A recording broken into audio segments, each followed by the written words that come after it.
Welcome to the Digital Maturity Day. Thank you for coming. This is the first event of the European project Digital Creativity for developing digital maturity future skills. The project aimed to develop an educational model to empower digital creative abilities, to strategically drive the application of future emerging technologies in any field. We would like to open this day with a video from few decades ago.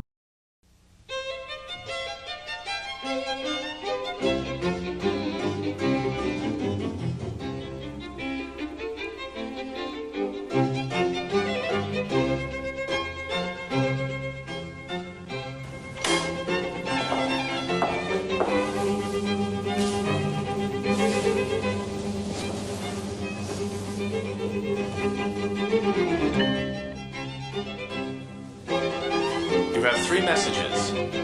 Your graduate research team in Guatemala, just checking in. Robert Jordan, a second semester junior, requesting a second extension on his term paper. And your mother reminding you about your father. Surprise birthday party next Sunday. Today you have a faculty lunch at 12 o'clock. You need to take Kathy to the airport by 2. You have a lecture at 4:15 on deforestation in the Amazon rainforest. Right. Let me see the lecture notes from last semester. No, that's not enough. I need to review more recent literature. Pull up all the new articles I haven't read yet. Journal articles only? Fine.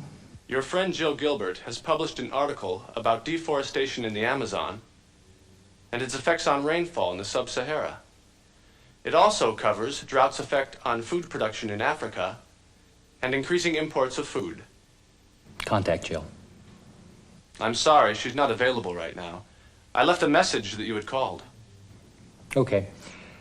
Let's see. There's an article about 5 years ago, Dr. Flemson or something. He really disagreed with the direction of Jill's research. John Fleming of Uppsala University. He published in the Journal of Earth Science of July 20 of 2006. Yes, that's it. He was challenging Jill's projection of the amount of carbon dioxide being released to the atmosphere through deforestation. I'd like to recheck his figures. Here's the rate of deforestation he predicted. And what happened? He was really off. Give me the university research network. Show only universities with geography nodes.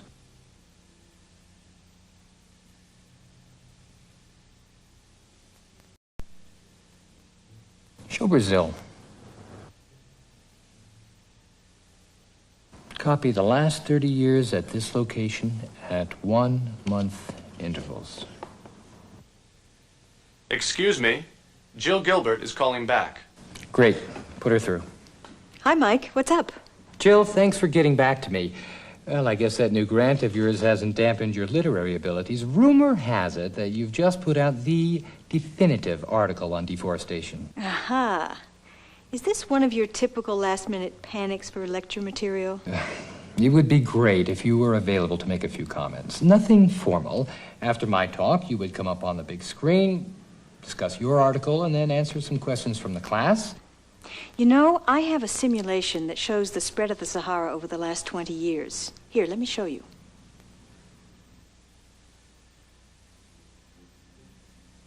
Nice. Very nice. I've got some maps of the Amazon area during the same time. Let's put these together.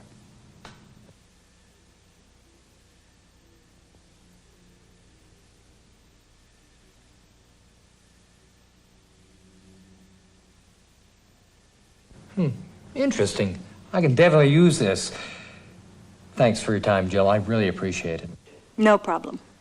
But next time I'm in Berkeley, you're buying the dinner. Dinner, right. See ya, 4:15. Bye-bye. While you were busy, your mother called again to remind you to pick up the birthday cake. Fine. Print this article before I go. Now printing. Okay, I'm going to lunch now. If Kathy calls, tell her I'll be there at 2 o'clock. Also, find out if I can set up a meeting tomorrow morning with, Tom Lee. Enjoy your lunch. Hello? Professor Bradford is away at the moment. Would you like to leave a message? Michael, this is your mother. I know that you're there. I'm just calling to remind you to call your sister and pick up.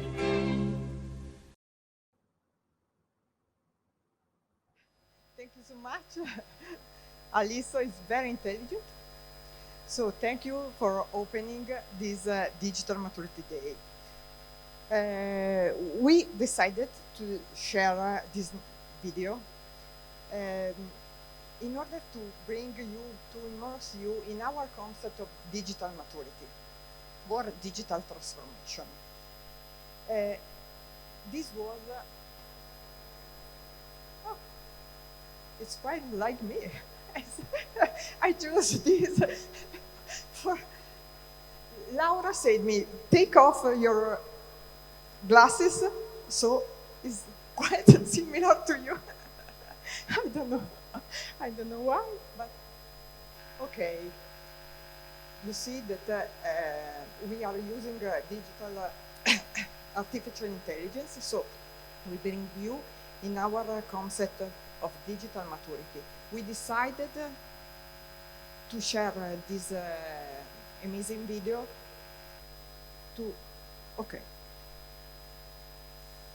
bring you, and this is 1987, when our technological device to communicate was this. For the younger people or younger generation, is quite a vintage object. For not so young like me, is the only way. It was the only way to talk with friends, with people. So it's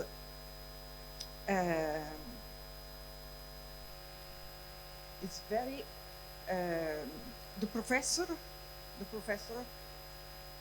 is using technologies that didn't really exist in that time. It's based on capabilities that we have today. So, like touch screen, voice recognition, video conference, interactive maps, and even artificial intelligence.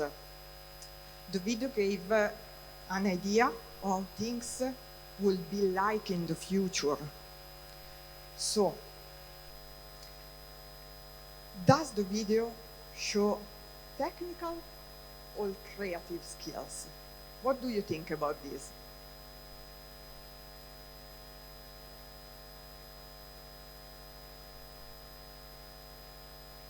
What? Here apples give an idea of future, a vision of the future using emerging technology with a human-centered approach, which is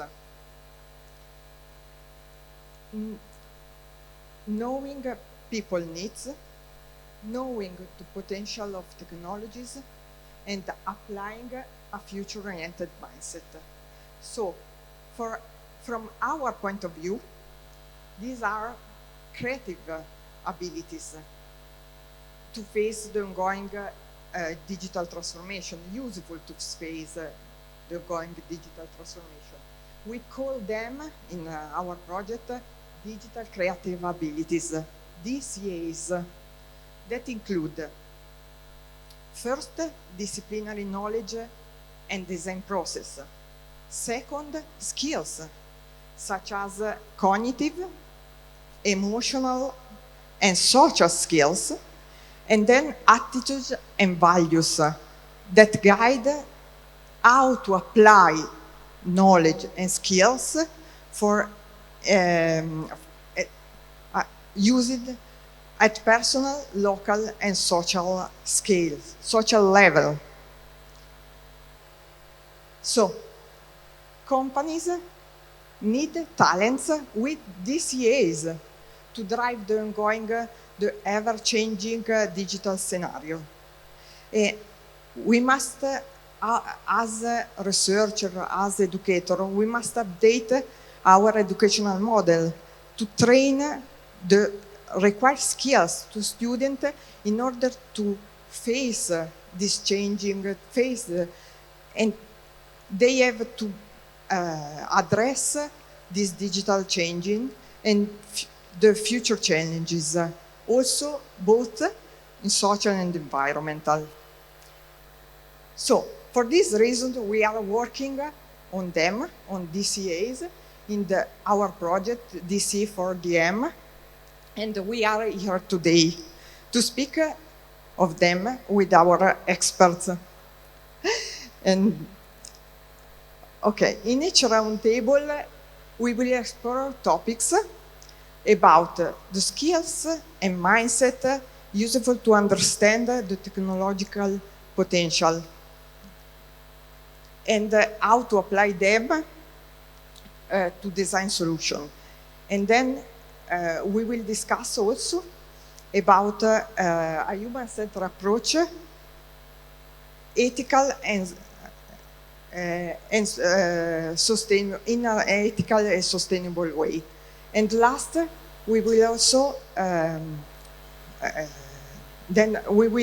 reflect on what kind of skills are needed to teach to digital maturity enablers in order to be ready for digital transformation. Sorry. It's time to give the space to our guest, moderated by Nicoletta Boldrini, that is journalist and not expert on digital technology. No. She don't want that I say she's expert. No. Lower, no, just no. But it's so nice. I want to thank them all, and I think it will be a great day, rich of stimulating ideas, and so I let. Yeah, I think. And just I wanted to say thank you also to Daniela for the organization and Carmen, the project manager of this project. Thank you so much.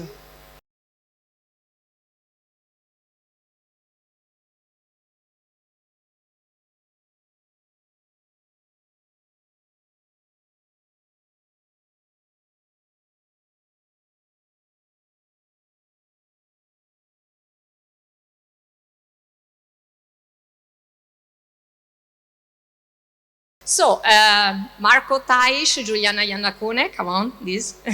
And we have in virtual mode Filippo Barbera. Okay, I just present you the speakers of this first roundtable. As mentioned by Marita, we focus the strategic and technology foresight skills. We have the Professor Giuliana Iannacone, Associated Professor, Department on Architecture, Built Environment and Constructor Engineering of Politecnico di Milano, member of the Scientific Committee of the Center for Technology Foresight. With us, we have Marco Taish. You know, Marco Taish is a full professor, Department of Economics, Management and Industrial Engineering, Politecnico of Milano, and he is a president of this beautiful location, Made Competence Center, Industry.4. And in a virtual mode, we have connected, I think so, Filippo Barbera, Innovation and Foresight Expert, President of Forwardto. Okay, waiting Filippo. We don't know if we have a Filippo. Waiting Filippo. Okay, this is the second roundtable, there's no problem. I'd like to remember the ideas inside the forward thinking, the foresight thinking. Remember the words and the vision of the foundation father of this vision, or the founder. It's too cool to call him the founder today. Richard Slaughter has defined foresight, also known as future thinking or simply futuring, as, I read his words, the ability to create and maintain a high quality, coherent, and functional forward view, and also the ability to use the insights arising in useful organizational ways. So in this word, we recognize the vision explained by Marita as a new core competency. FORESIGHT can provide competitive advantage to all those companies who want not only improve the decision-making processes, but also to navigate and gain our uncertain and changing world. And in this last year, we know as well how does it mean. So as a first short ice-breaking question, I'd like to ask you what does it mean in your opinion, and why students can develop, can improve, can empower this skill to navigate in the uncertain and to become future managers or leaders in this uncertain world. Who start? Professor Iannacone. Thank you so much for this question. In this way, I will be able also to, let's say, express my opinion, as I'm one of the coordinator of the program of Red Engineering field at Politecnico di Milano. So basically, students, when we speak about students of Politecnico di Milano, we are considered a wide community of students in the field of design, architecture, and engineering as well. And this is important because, of course, there are many opportunities of integration of the competencies among these different areas. In particular, I'm saying that because some of the students already have, maybe they are not totally aware about that. They already are trained to develop some kind of skills, for example, related to the identification of signals, horizon scanning, and even scenario analysis, which are some skills typically used in FORESIGHT practices. Maybe they are going to use these skills in a shorter term vision, while FORESIGHT activities look at a longer term vision. On the other side, especially in engineering fields, we have students which are trained to develop deep analytical skills, which are necessary as well. In a FORESIGHT context, of course, the main issue, the main challenge is to exit the boundaries of the disciplines. And the potential of integration among these skills coming from these different fields which exist at Politecnico di Milano is quite huge in practice, these FORESIGHT capabilities, especially if we think about critical thinking, system thinking, which is something that it's really, really demanded nowadays by the future professional. I must say that Politecnico di Milano in the last years invested a lot even to provide students with these extra skills that basically goes under the name of soft skills. So there is a special dedicated educational offer, for example, in the field of soft skills, in order to provide to students courses in the field of system thinking, critical thinking, collaborative thinking, conflict management, and also to give problem-solving approach or project-based approach to their activities. And there is one more set of skills which have been introduced for some, let's say, more hard engineering field, which are to introduce humanities in their educational offer. And this is also really important. And I must say, one more thing is related to the skills that, again, students acquire at Politecnico di Milano. Again, they are not so aware about that, but they are really, really important, which is a result of the process of internationalization of Politecnico di Milano, with the introduction of courses taught in English, which involve students from every corner of the world, And this is really important in the field of foresight practice, because by studying with other students coming from different culture, different disciplines, different background, help students to, let's say, to have a more rich and complete view about the world, and even a complete view about the future, even overcoming some bias or some cultural boundaries that generally exist. And this is really important. This is empathy, which is, let's say, if we can call it a skill, but even if not a skill. And last but not least, creativity is one more skills which is important. It is introduced some way into the educational offer, because what is important for students is to understand that there is no future to predict, but there is a future to invent. And with even with their technical skills and these extra skills that we will be able to gain, they will be able to contribute to build a better world and make change. I think we have so Professor Taish, so the students, the future students and the future manager, probably we have a little schizophrenic views, a little hard skill, a little soft skill. In your opinion, why the today's students have to improve this kind of capabilities, hard and soft both? Why they have, but also how they should have. That's what I would like to address. Why? Because it's very simple. If we look back at the history of the last century, the speed of evolution, the speed of innovation has been increasing dramatically. We saw the picture of the phone of 1987, but if we look at the number of inventions that we have had in the last 10 years, it's much higher than the number of inventions that we had in the last 100 years, right? And considering that the speed of innovation is increasing, we need to have people who is able to have a higher increase of futuring cycle in their mind.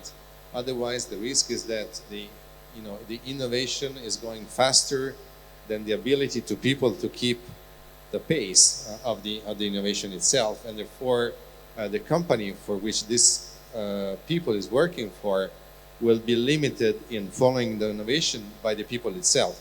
So it's what I see is that the people is now, let me say, the higher inertia of the innovation and not the technology itself. So for that reason, the ability to have this kind of way of predict the future or foresight the future should be increased, especially for managers. How? You mentioned the definition, which is given to this topic. I think this definition is not complete. I think I would like to have history involved in the definition itself. And the reason why is that exactly because of the increase of speed of innovation, generations tend to forget what was already invented, or they do not know even what was already invented. Let's use the example of artificial intelligence. Artificial intelligence as technology is there for 30, 40 years. If you are an expert in artificial intelligence, you know it. We were applying artificial intelligence to manufacturing, which is my field, already in 1992. Okay, but it was not so well developed or used as a technology, not because the technology was not working, but because for artificial intelligence you need a lot of data to train the algorithm, and other technologies like the IoT was not so well developed to provide the large quantity of data. But the technology was already there, artificial intelligence. I'm really, how can I say, it's really funny to see that people now who are young and not being aware that this technology was already there 20, 30 years, they look at artificial intelligence as today invention, right? And they are claiming it that they invented, or this is something new. This is it's totally wrong. So they are somehow reinventing or claim to have invented something which was already there. So I think that, and the other reason, the second reason to look at the history is not to do the same mistake which were done in the past, when an invention, when something which was created was put into the market. So my comment is not because I am a fan of the history, not just because I want to slow down the speed of innovation, but since I want to increase the speed of innovation, I think we need to know what was in the past, or at least in the recent past. I think this definition should be improved by adding future and somehow something related with the past. Okay, thanks you so much. At the next event, we will change the definition of slaughter in the futuring is to improve, to think future, recording and capitalizing, remembering and capitalizing the past, the history. Thank you. Mr. Barbera, can you hear me? Yes, I can. Okay, thank you so much. We have just started with a short ice-breaking question. So I ask you, what do you think about the foresight skills, and why is it so important to build, to develop, to improve these skills for today's students and managers and also business professionals? Yes, well, let me first say something from my own teaching experience. I do teach at the university, at the University of Torino, and in 2 of my 3 courses, I teach foresight and, future studies. These 2 courses are applied social theory, namely the uses of social theory outside the boundaries of academia, or university and academic research. And this is the first one. And the second one is social innovation. They are both strongly connected to foresight and future studies. In these 2 courses, as I said, I teach foresight and futuring to my students. And, well, the first thing that I would like to say, to underline, is that they like it a lot. I mean, I was a bit skeptical in the beginning, because you never know the reaction in introducing this kind of things in the academic, so to say, context. How students will react. And I mean, the reaction, I've been doing this, since something like two years. Well, the reaction has been very positive. And because speaking of futures gives to them, this is quite a surprise, I have to say. Speaking of future gives to them, to the students, an idea of something concrete, and something that is connected to action. To doing, to do something, not just thinking, not just fighting, not just speculating about, society, economy, and so on and so forth, but about, action. So future talks for them is not something abstract. It's not something, detached from the thing that they perceive are important, but it's something that is very much connected with this. What they perceive to be, far away, on the other end, is actually the classic academic way of framing knowledge, theories, school of thought, and so on and so forth. Future is for them, a concrete concern. Future is, you could say, is something that is today. It's not something which is far away. This being said, I mean, this is the general, the general reaction that I was able to more precisely. I mean, the skill that are needed to develop, to empower, to improve foresight capabilities are quite clear. The first one that I noticed in my students is the capacity to aspire, is the idea that the capacity to link a personal need, something that require and that involve my need, to a collective future solution. So if you like, the first, and again this was unexpected, the first and most important skill for foresight and future studies, reflexivity, is the capability to connect your need today to a collective solution tomorrow. And this is not, what I've been elaborating on this is that foresight is not just a technical skill. Of course, as I will say, methods, technique are important, are key for foresight. But first and foremost, foresight requires a specific kind of imagination, if you like.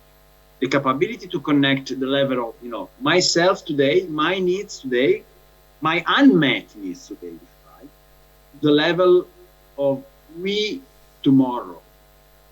So this is a reflexive skill, something that is connected to the capability to think yourself with others in the future.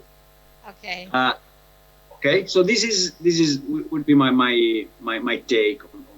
Yeah, thank you. I will come back to you soon because we have to understand concretely what does it mean in terms of technology and tools. I'll come back to you soon.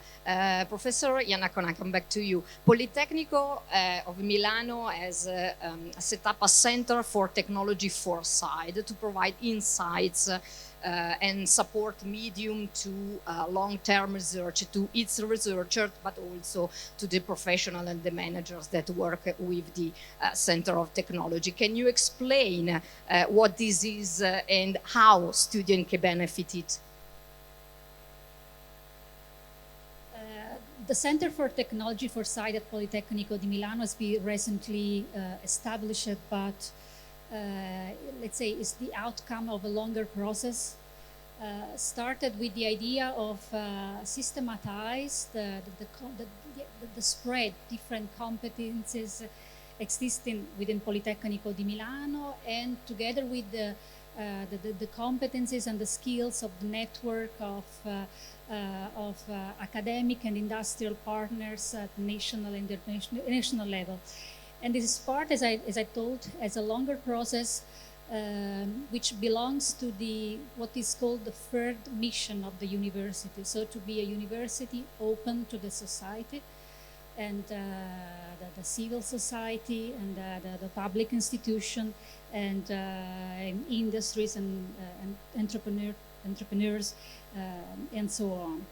And this is because the idea was to give an answer to the nowadays question of the society, because the question that the society is asking to the universities are really clear. We realize that, especially during the pandemic, what were the requests of the society, considering what is this fast changing world. And so the idea was to set up this center, considering the institutional role and the responsibility that the Politecnico di Milano within its extended community has. And let's say the research question in general to Politecnico di Milano belongs to, let's say, a longer term view, and even to the great challenges of the society nowadays, the challenges that can be, let's say, well represented by the Sustainable Development Goals that we assumed since the beginning of the institution of this center as KPI, key performance indicators for our analysis. And we started with a first exercise. Then in order to explain how students can benefit from the center, we started in order to engage the community of Politecnico di Milano with the first survey that we launched last year, that was aimed to understand the impact of selected numbers of technologies. We selected 50 innovation and emerging technologies in order to understand the impact on the Sustainable Development Goals. All the documents that we collected for this survey, and even the results of the survey, we collected 50,000 opinions by the Politecnico community, professors, researchers, and even the alumni. They were collected through on a specific website that we set up. So students may access to the website, which is foresight.polimi.it, and get the information on these technologies and even the outcomes of this survey, and a booklet and a map that we developed together with the communication partner about the results. And what are the results? The results, the outcome of this first survey highlighted that there are, let's say, there is a competition among a set of technologies that can have a great impact on social and economical development, and other set of technologies which have a higher impact on the preservation of the planet, the resources, the well-being of people. So the idea is to move on, and the next foresight exercise that we have planned and we started at the end of September is to focus on some, let's say, key areas like mobility, smart cities, and energy, in order to, let's say, to perform forecast exercise and understand what are the technologies with the higher impact, to understand what could be possible synergies or even barriers arising by this analysis. And of course, many colleagues will be part of this work. And as a tradition of Politecnico di Milano, where the results of the research are transferred into didactics, students will benefit indirectly because their professor will share the acquired knowledge that will be anyway always open and available on the Foresight website of Politecnico di Milano. In this great community, as you mentioned, there are also many technical centers. As you mentioned, Politecnico has an international role. So can you explain why Politecnico di Milano has decided to align itself with other technical research centers, for example, Fraunhofer? Fraunhofer has set up a Foresight division several years ago. Of course, when we started this center, we analyzed what other centers were doing. Of course, Fraunhofer is a private research institute, really important, and we'll look at that. But our idea was to, let's say, to preserve our role as a public institution. So basically our references are mainly other universities that we started the same process, and I must say that they started the process of introducing strategic foresight within the institution, like for example the Imperial College of London, the ETH in Zurich, and the National University of Singapore. And we started at the same time, and we are in contact with them in order to share ideas and experiences and to understand even how to help each other in order to empower this path towards foresight. Yeah, there's a very lot opportunities for students. Professor Taish, you have a double point of view, because as professor you see the changing mindset of students. As a president of MADE, you see how companies are evolving in terms of digital transformation journeys, but also in terms of new needs to survive or to gain these uncertain words. So what are the ingredients to align the expectation of the students with the needs of companies, especially in the manufacturing field, that is very important for the GDP in Italy. And we have a great opportunity this year. Yeah. Manufacturing, of course, is very important for the GDP in Italy, but also for many others country in Europe, and especially in this period. From the student perspective, the expectations, let me say, but also the drawbacks. I see that our students or our fresh graduates, let me say, are too used to live in an environment where innovation is part of the environment itself. And so what I see is that they are not so, let me say, fully in line with the fact that innovation is coming from people. Okay, so for innovation from them, it's something which is given, which is somehow in the environment, and they do not fully realize the fact that innovation is coming mainly from people, from foresight activities, which is done by people. So I think that some of them are too much relaxed, or too relaxed, in order to expect that they have to be or have an active role in the innovation. From the company perspective, many of the companies who we work with are, let me say, still sleeping. Let's be very provocative, or living in a kind of, cloud, not in the sense of the IT, but in a fog, where they are not even aware of the fact that the speed of innovation has increased dramatically. And when we speak with a lot of entrepreneurs, since they have been successful entrepreneurs in the 60s, in the 70s,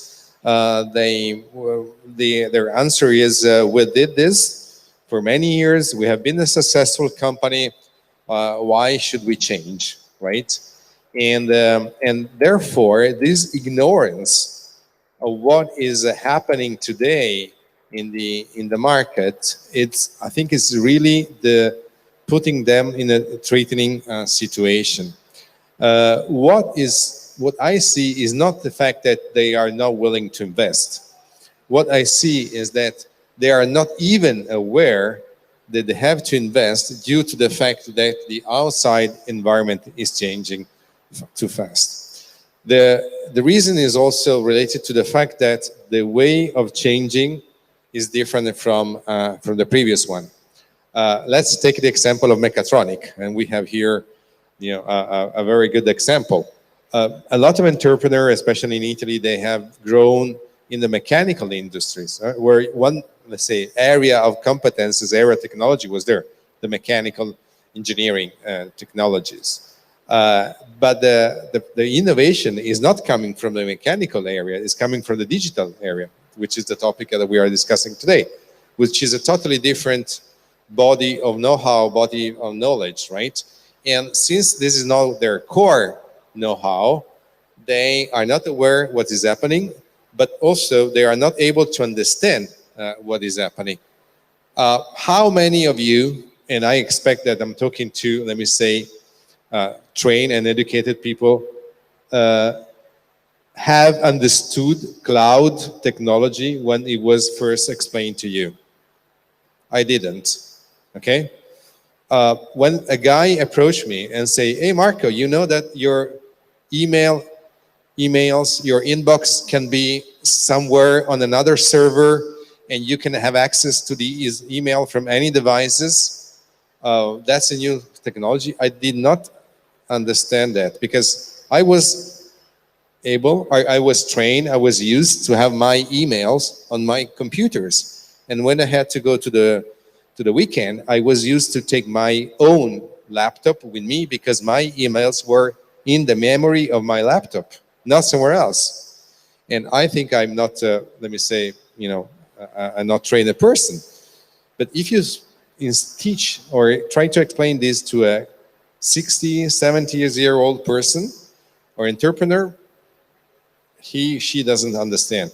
And since they do not understand what is happening, they are not able to understand the importance of what is happening. So the threat to today companies is coming from the fact that the innovation is outside of their market, is coming from outside or their body of knowledge. And I think this is the most difficult things to have them to train. This is why I love the topic of mechatronics, because it's showing in the name that the innovation is coming from the join of two different areas. I am a fan of Industry 4.0, but I am the first one saying that Industry 4.0 is somehow a wrong name because it's too limited to the fact that innovation is in the factory. That's what it is in the name, Industry Factory 4.0. But innovation of this technology is coming in the business project, in the business product, in the business models of manufacturing companies. Most of the manufacturing companies still think that is enough for them to, you know, use these technologies that you see here around in their own factory. But these technologies can be used to develop the supply chain, can be used to develop the business model, can be used to create product 4.0, business model 4.0, supply chain 4.0, much more. So also the names sometimes are, you know, limiting, constraining the name because they are giving it a particular direction when the direction is much broader. Of course, thank you. Mr. Barbera, I come back to you. To solve and manage the complexity explained by Professor Taish at Forwardto, you help people and company to design the future scenario, to understand the futures, the possible futures, and to use different tools to do it. Can you explain what kind of problem do you solve with foresight skills and what kind of tools you use? Yes. Yes, in fact, I mean, besides being a professor of sociology at the University of Torino, I'm president of Forwardto, which is an association made of, you know, professionals working in, you know, strategic consulting, change management, and foresight, and we try to offer our services both public organizations and private companies. Well, I mean, the first thing to be underlining in this direction, and to make a long story short, is that many times, or, you know, most of the times, companies, both public and private companies and organizations, do not ask, well, would you help us to figure out future scenarios? So they don't have, you know, the need, explicit need of future, or of, you know, understanding what kind of future they will be facing, and they do not ask explicitly for, you know, future consultancy. This is very, very rare. It happens very, very rarely. I mean, just a very small minority of clients, so to say, that approach us with this, you know, specific question in mind. So future is very rarely a cause of concern, and this is a problem. I mean, at the same time, this is an opportunity, because, I mean, we spend quite a lot of our time to build the need, okay? Starting from the kind of questions that these clients are, you know, ask us, we try to transform this, you know, very, you know, short-term, short-sighted and very concrete question to something which is, you know, more future-oriented. So we need to build the need of future, to shift the problem they address, to the foresight frame. And this is you know, unpaid, if you like, part of our job with both, as I said, public and private companies. The assessment of the need. And this, as I said, requires times. The second phase, you know, after this is done, the second phase is the application of methods and technique to the problem that has been assessed. Okay, this is what, you know, characterize our approach to foresight and future. The, you know, specific methodological solutions which are, you know, calibrated to the specific need of the client. The third feature is the fact that we many times mix this future and foresight solution to you know, research insight. The specific, you know, the configuration of Forwardto, the mix of competences that you can find in Forwardto is actually this one. We have, you know, both professional, as I said, people working in strategic consulting management, and academics, both from, you know, economics, sociology, psychology, humanities as well, and engineering as well. And we try to mix, you know,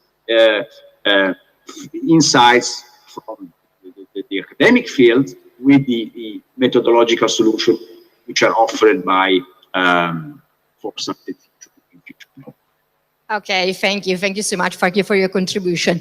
Closing the roundtable in a very nutshell, please, Professor Iannacone, Professor Taish, your personal suggestion to the students that are following us with the YouTube channel today.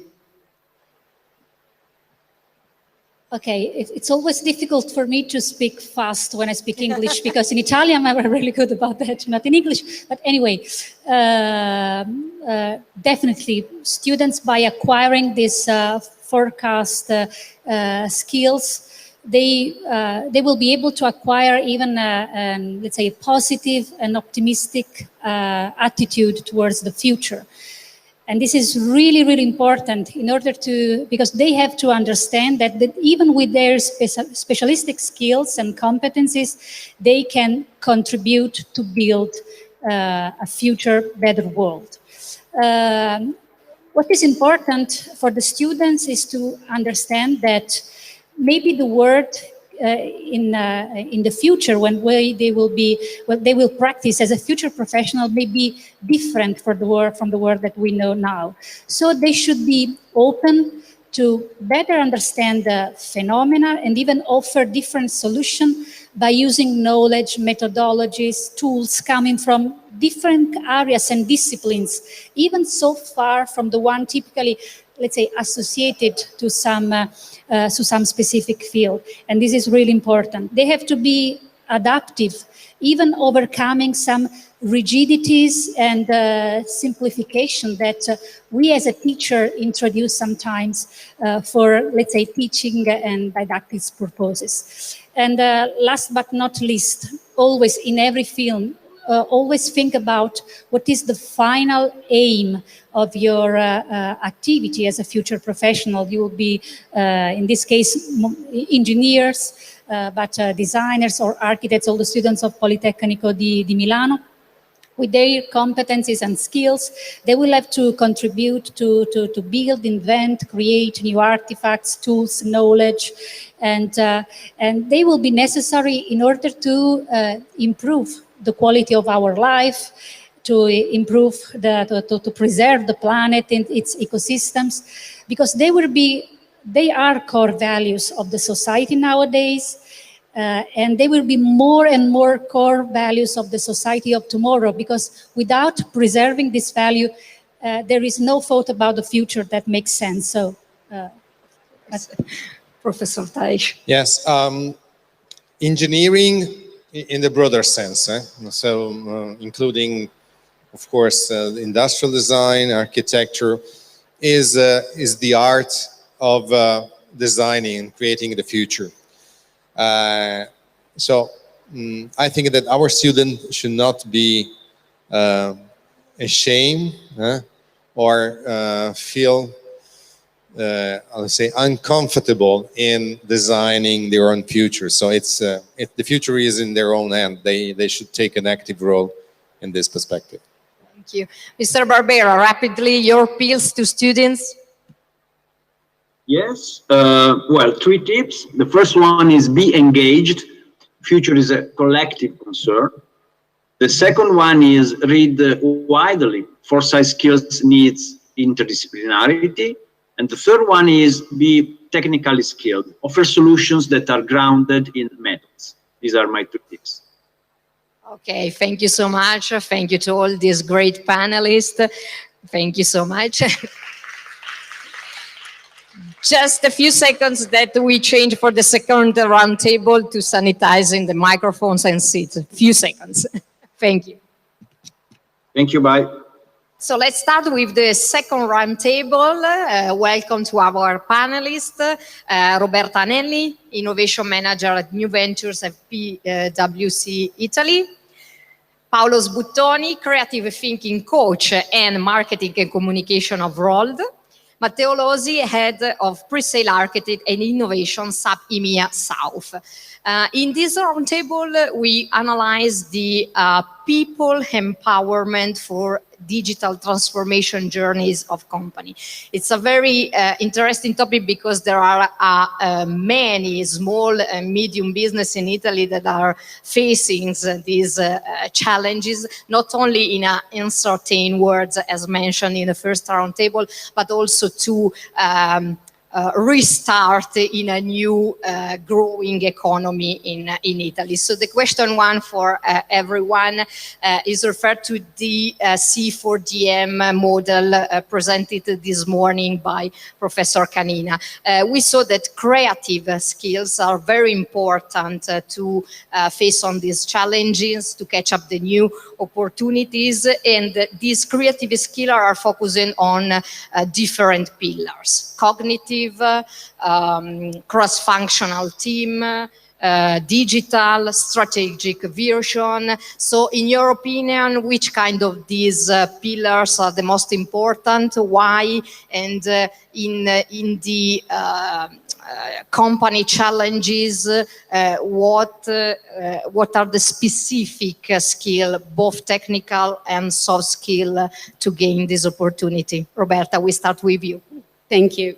Hello, everyone.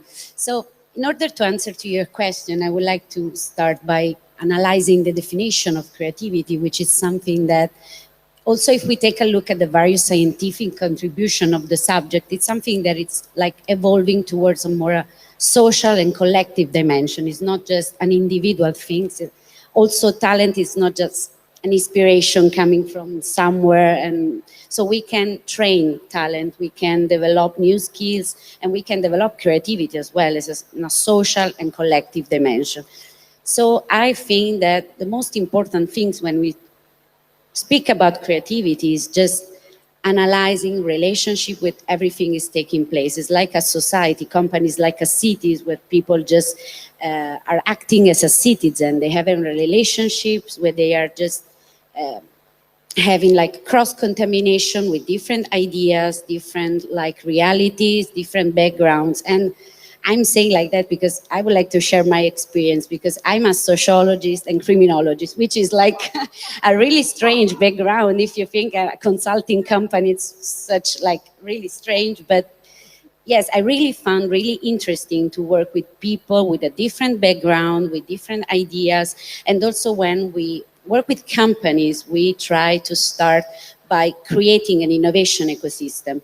So relationship with different realities, such as startups or center of research, university, we are working together. Today we are building an innovation ecosystem. So I think probably the starting point for companies that want to apply digital transformation program or innovation program is to start by developing a cross-functional teams. It's probably my just like experience, personal experience, but I found really interesting to work with economic background, engineer background, and also in technologies like fields. We were just saying before in the previous roundtable, also mixing of fields. It's so important if you want to apply this kind of digital transformation, innovation program. So I do believe that probably cross-functional teams, but also it's like a responsibility for companies that want to apply this program, promote across contamination, competencies, culture, and also culture of failure. We need to give the opportunity to people to express themselves, to fail, and learn about starting from the failure. So yeah, I think that probably cross-functional team is the basic level in order to start think about creativity. Thank you.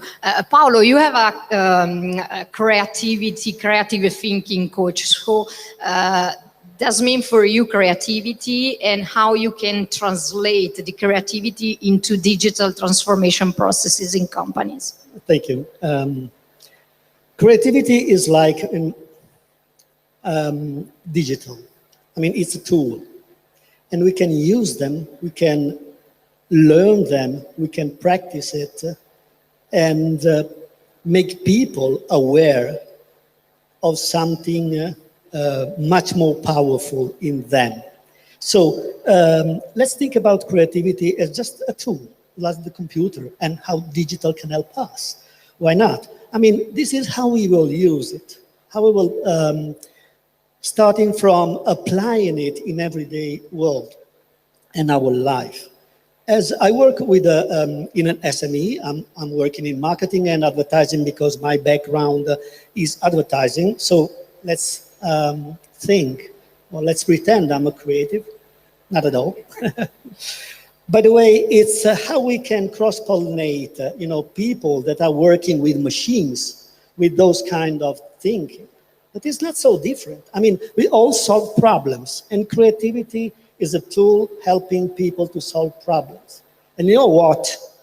I'm a fanatic of not to teaching creativity to people, but to make them learn creativity. If you teach something, maybe they will not apply it. If you start thinking about them as people, you can start thinking how to make them learn. And this is quite different. I mean, this is how maybe all the consultancy world and I mean, everybody, the manufacturing, the factories, has got to start thinking in a different way. Is not how to, top-bottom knowledge and things like those, but how then we can have students again there in the classroom, there in the field. I mean, close to the machine. This is what we start and thinking and trying to apply into a real factory. So I moved to a factory because in my own life experience, I needed to go there.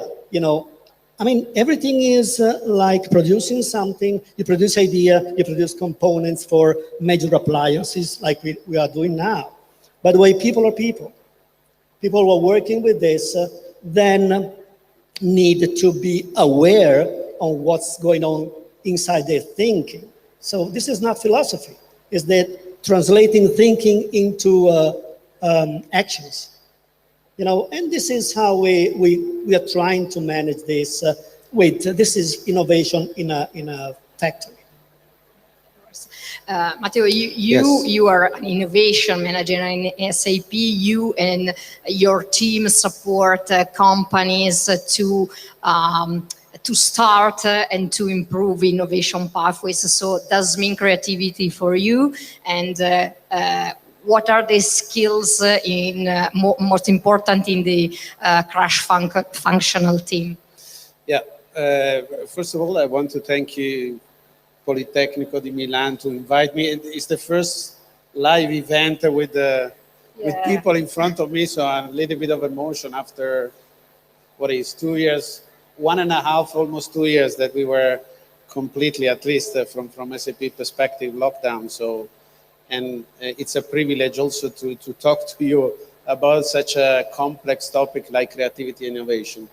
So I always have doubt on people that put in the title innovation or something like that. So I have doubt on myself first. So to become real innovator, you need to have a lot of questions for you first. And I think this is the point where to start, and is the point where a team with richness, with more inclusiveness as possible, can generate richness per se. I'm within SAP working into a geography that is quite strange because it's a strange multinational geography. So it's a Mediterranean country that is the cradle of the creativity of our culture, together with Middle East and Africa. So the team is quite diverse. And I've learned that putting together people that are coming from different cultures is fundamental to create and foster this creativity. And believe me, there are, within my team, I have people from South Africa, Spain, Middle East. So we work constantly in challenging ourselves in the way that we work and in the way that we transfer the idea to our customer that every day is a learning. So it's fundamental to have this type of contamination, to talk with people with different culture. The perspective could sound to be really strange to you at the beginning, but as much as you talk with a Middle East colleague that explain you what are the differences, and hopefully very soon we will start again to travel, meet them, living with them in their offices is a fundamental mind shift for everyday thinking. Now, one thing that we are constantly working within SAP that I heard also before, it is a challenge for who is looking at the innovation, is the ability for people. I'm a person, I have a technical background. I have a degree in electronic engineer. I was a former years ago, not here in the old headquarters of Politecnico of Milan. The ability to transfer what you have in your head that is sometimes bright, incredible, innovation driving into a story, into something that could inspire the people that are listening to you. And we teach our people storytelling, not in the sense of fairy tales or once upon a time. We teach our people the ability to transfer an idea in simple words for the people that are listening. So this is another big effort and investment we are doing constantly every day. And I think it's a journey, because innovation doesn't start from having an idea. It starts from transferring this idea into something that could become a value for the people that are listening and can be translated into something effective and tangible. These are wonderful examples here around us of innovation that could become, or ideas that could become innovation if they are put at work. How we can put this at work? Transferring this, bright, incredible, and wise technical things into something actionable for the entrepreneur. And this is really something that we are working is a challenge. Yeah, of course, and amazing. Matteo, I'll stay with you because in these pathways you mentioned, and as you see in the DC4DM model, the first pillar of the new skills required to people refer to the cognitive skills. Today, one of the increasingly demand skills are related to the analytical, measurement, management. So it's a little critical question. We have to become everything IT engineers or data scientists or data analysts, and how combine analytical view with creativity skills. Yeah. Again, this is another area where we're constantly working with within SAP. SAP is a software. We produce technology. Our developer develop software that is used by our companies, by our customer every day.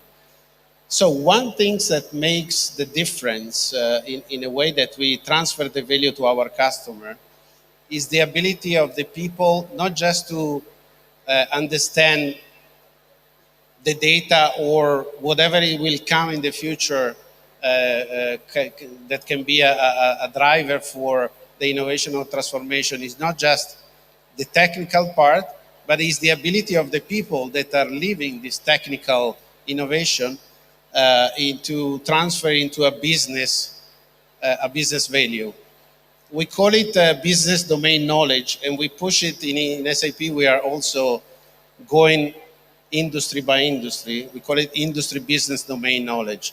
So data are offering to all of us, even every day, a phenomenal possibility to really understand the world, to see the world with different eyes. You know, it's like having deep insight in phenomena that were very, very difficult to understand. Now they are treatable with the new technology. It will become more and more easy to be treated. Data then also impose a little bit of concerns of many other aspects related to our personal life, etc. But having an understanding of what you can achieve in a specific industry, in a specific business domain knowledge, is fundamentally important, and more important than not being able to treat the data as a data scientist. Let me explain you one thing, is a silly example in relationship to the ability to transfer information to our customer. When we talk about business domain knowledge, we talk about the fact that our people are expert into, I don't know, HR processes, manufacturing processes, financial processes, whatever type of process. And they could understand, looking at how the company is working, how the processes are working inside the company, how they can leverage better the information that are generated around the company, inside the company, outside the company, to, for example, achieve better results into forecasting or into understanding how the company is performing. So these are the people that need to really have a deep insight on the processes, and taking this insight, they can also understand how to leverage better the information that are collected from the different processes. Then, with the help of data scientists, we can transform this into business value. One of the biggest challenges today of having, let's say, data scientists into the organization is try to merge the two dimensions of ability to crunch data, to analyze, to get inside of plenty of information into something that is valuable for the business. And this could be done only with the people that really understand the business, that really understand how the company is working. I'm talking about across all the dimensions of a company, from the customer perspective up to the more, let's say, boring, I would say, sorry for saying that, aspect of the financial process of a company, where the things didn't change so much in the last 100 and plus years, but can be achieved in a different way. So that's essentially the things and the dimension, together with the creativity, on the fact that we can make a difference into an organization if you look at a perspective not just of the data per se, but how the data are used and operated by the company inside their processes. And for us, it translates into a title that is this business domain knowledge. Okay, thank you. Roberta, from different point of view with different tone of voice and suggestion, this morning we are telling to the young people that they have both hard skill and soft skill. We suggest them to be a little schizophrenic. So what are the path to gain both hard skills, soft skills? And in your opinion, referring to the DC4DM model presented this morning, what are the most important skills, in your opinion, the students or the future manager and the future leaders, I mean also the future politics leaders, you have to collect? Thank you for your question. Yeah, I can confirm it's like frustrating and stressful. If you want to imagine like the innovator's profile, I can just describe this profile when, with the same story that I used to explain to my family with kind of job I do.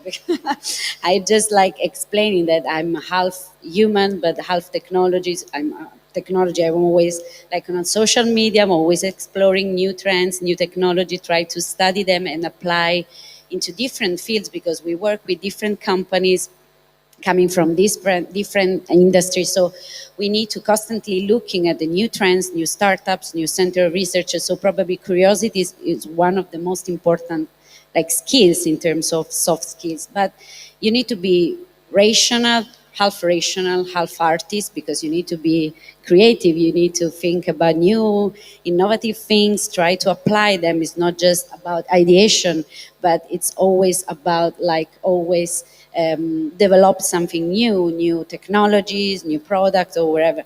And then you need to be a ninja. You have to fight against the traditional mindset of the company you're working with. And at the same time, you need to be patient, calm, because you need to understand the maturity of the company. So you cannot just push something if the company is not ready to just take this kind of information, this kind of new mindset, a new innovative approach. So yeah, it can be really frustrating if you do this kind of job. I think that one of the most important soft skills is, as I said, curiosity. Of course, you need to be an explorer, you need to be a gardener, you need to nurture all of the ideas and try to just develop something new coming from different background, different realities. And probably this is true not only for people, not only for innovation manager, but also for company that wants to apply digital transformation model, innovation program, or wherever. They need to be curious also. Really, when they have relationship with young people, they want to attract them, they have to understand, observe, listen them. We were talking before about gaming, for example, as an industry, but of course we have to learn from young people. We cannot just ask them to have hard and soft skills. We have to observe them. I'm a sociologist, so I'm sorry if I'm just coming back to the same concept. But yeah, I think that it's so important to observe, to co-design with them new solutions, new ideas. So that's why when we talk with companies, when we work with companies, and when we try to apply this kind of model, we always started from a concept that coming from behavioral economics, especially the nudge theory of Richard Thaler. We really believe in gently push people towards innovation. You have to create the right environment in order to gently nudge, push people towards innovation. So you have to understand the cultural context, the right competencies of people, and then you can just bring them to the innovation. That's why we launched a Nudge for Innovation program. For example, we were talking with Politecnico about this program, and we had such a great success because it was something that created for the first time in a consulting company, so cross-functional team together, bringing the same ideas, and also they are still working, developing new products, new solutions. So I really believe in nudge theory in order to have innovation as a soft skills for company, because I'm bringing you the company's perspective. It's not just about the hard and soft skills. Skills are fundamentals, but we can train in them. We can just develop new skills, starting from responsibility for the company. Thank you. Among the observation, Paolo, I presented you as a creative thinking coach, but also as a marketing and communication overall. You have an important role in an important Italian manufacturing company that has undertaken an important and critical digital transformation journey. So you have a double hat, a double point of view. So in one hand, how you are seeing the transformation of the talent in the manufacturing company. In the other hand, how you transfer your creativity skills to accelerate, improve this digital transformation journey by your role. Okay, so in Rolled, as I can say, we walk the talk. I mean, because we decided 5 years ago to implement an idea of innovation and to do it by ourselves. And it's a manufacturing company, as Marco Tai said before. It's much more mechatronic company because it mix, the mechanical, electromechanical components with digital components. And so this means that this is the first mind shift that was requested to people who work and lived in that company. And so the board decided to bring into the company people who are outside of the company mindset, usually outside, like IT people, so many deep digital, with so many deeply involved in digital background and technical world, people like me, as coming from advertising or from consultants in creativity. So, we are 300 people there. We are kind of second generation SME. So, and blah, blah, blah. We are one of the 80% of Italian,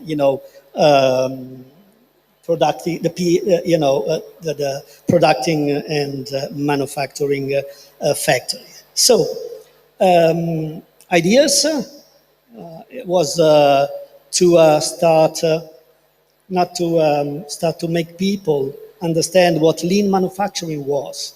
And this was the first, let's say, new language brought into the shop floor to people who are working 8 hours a day, with machines. Now it's about a kind of making them learn a new language, and with gaming, also using gamification or something like this, because this is the most useful way to make people learn and apply, is to, to get them space to play. And we learn so much by playing, and I can say that we, in a manufacturing company, we also learn by hands, by doing. So it was really tricky for the top management to understand how to deal with this change. And then, thank you for saving me. It was a bug, thank you. I mean, it's a bug. So now I will start talking like this, and it's a bug in my software. I can say that, coming back to this, we start doing software, yes, and with not so many bugs, because we have the shop floor there, we got the machine there. So, sorry for this. We call SAP, but we start developing a monitoring production software by ourselves. So we got this common, language between people who are working and giving a feedback, an instant feedback to people who are developing this idea of monitoring production, OEE, and blah, blah, blah, all these kind of things about productivity. And so, the implementation was quite so quick. We started with 4 machines, and now we got 80 machines in all our plants. And we were chosen by the World Economic Forum among the first 16 companies in all around the world in 2019. And we were the only SME in the world, as coming from Nerviano. Oh my God, yes, Nerviano is the belly of the world, of course. And also, we were the only Italian, owned by Italian people one. So this is okay, but if you want to get attention by this, is not the proper way. So we start paying attention on what's going on and what's happening. So we learn by doing this, and we start making people understand that that was not the big brother effect. We want to control them, and it took some time to make them much more comfortable in this change, because that people love change, but they hate to be changed. We are pretending they need to be, to do something different. And so we started to train them, to make them feel comfortable, to say it's the same with your smartphone. It's just use this, consumer device into a factory environment. This was the idea, using consumer devices like smartwatch or just digital signature touch screen, into the factory. Why I got to pay so much for a computer connected to my machine instead of using a common device, smartphones. So this was the idea, and actually it worked. And how we measured it. I was into a plant and I saw 2 operators into a machine sending selfies, one to each other, and saying, this is my machine OEE, overall equipment effectiveness. And he says, oh, I lose, So this was how they start, with this simple thing that was about gaming, playing, about competition. And it was, yes, that was the really beginning of using creativity so creativity was spread using this kind of things, different thinking into let's say a common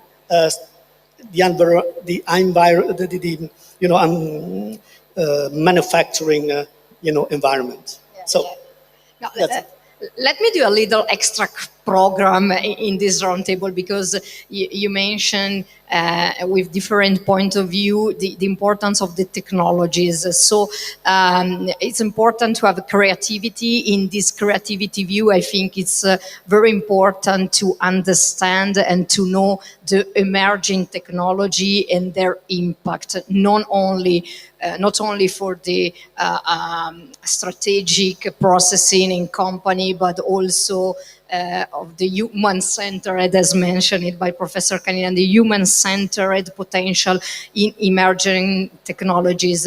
This morning, Professor Taish has mentioned artificial intelligence, but here we are very nerved with other technologies as the 3D printing, Internet of Things, and so on. Matteo, can you just have an overview of the most important emergent technology at this moment, and why, in your opinion, is important to link and to cross the human-centered skills with the hard technical skills? Yeah. I'm sorry, it's an extra program. No, that doesn't matter. So we have, in SAP, we have what we call a technology radar, where we look constantly, not me, but colleagues that are in our labs. We have an organization named New Venture and Technology. They look exactly to this existing, emerging, future technology that can be an impact in an horizon that we said is near term, middle term, and long term. So we said 1 year, 3 to 5, 10 year plus. So emerging technology are multiple. So you need to put that into the perspective. And we look at how the company, so our customer, we own majority of the biggest customer on earth, can use this type of technology. So if you look at the, let's say, short term or already in use technology, for sure, what we see here, it's all related to IoT, big data, are all, let's say, technology that are common ground for a company. For the ones that they didn't already, companies that didn't already started, it's a good idea to start to leverage that properly. I think in a medium term technology, we see a lot of technology related to the possibility to improve the interaction between humans and whatever is connected to digital. Here we have very simple, complex things. We have experiment, for example, in the company together with in partnership with a technology vendor, with another vendor, for example, of a sensor that is measuring the level of stress of the people that are using, for example, a system, to understand when is the right moment, for example, for them to start to take a pause, or, for example, to learn different things.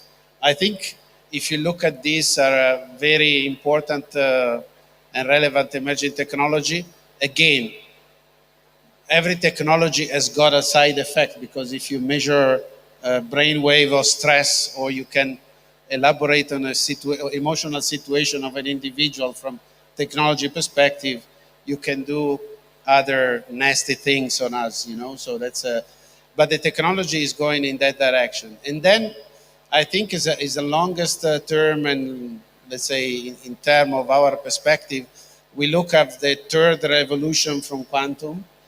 So the quantum computing is for us at the moment, even if we have, some company have delivered already this technology to the market, IBM, we have one of the most famous computer made it available on a quantum.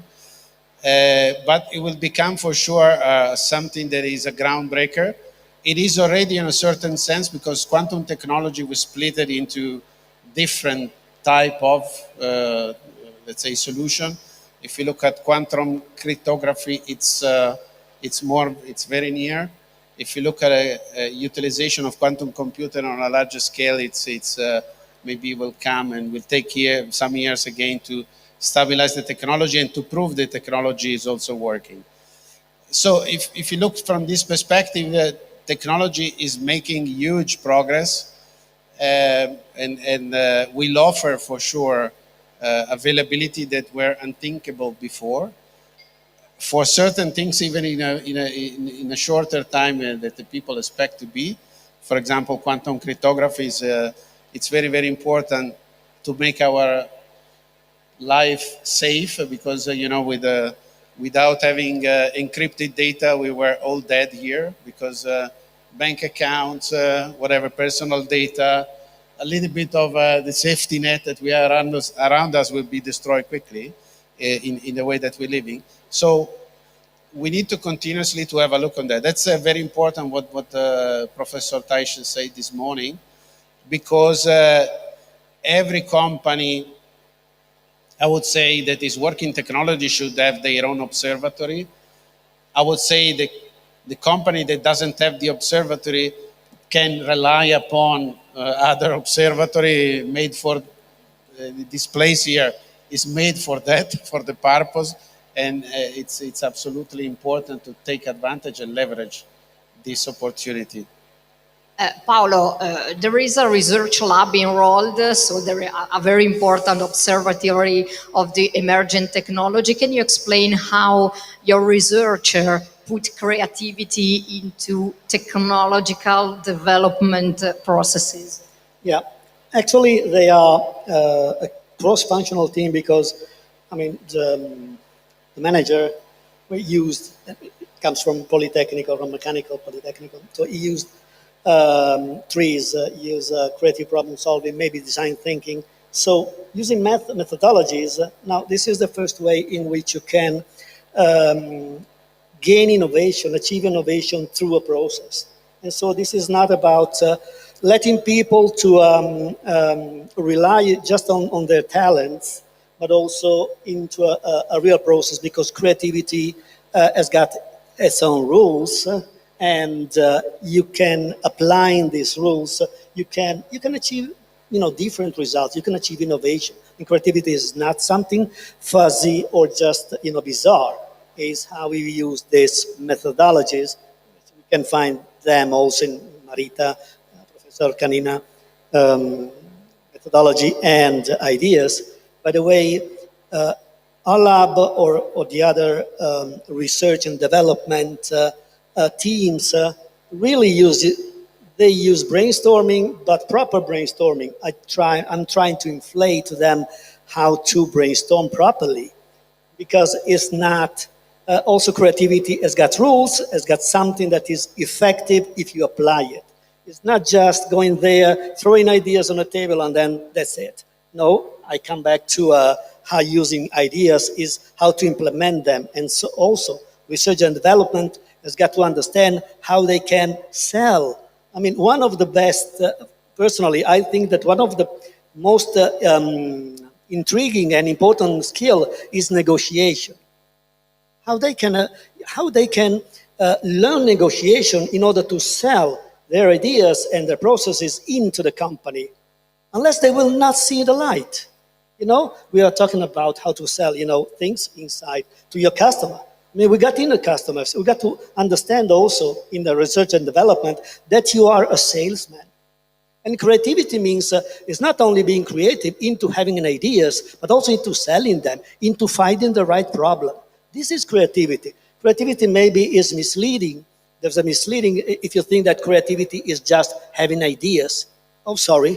No, not for me. It's addressing the right problem, is taking the right data, in using in the proper way right data in a new way, using the data. This is how technology, how data can be helped by and completed by creativity. So the thing is, the real question is, what else? This means, and this will lead to what's next.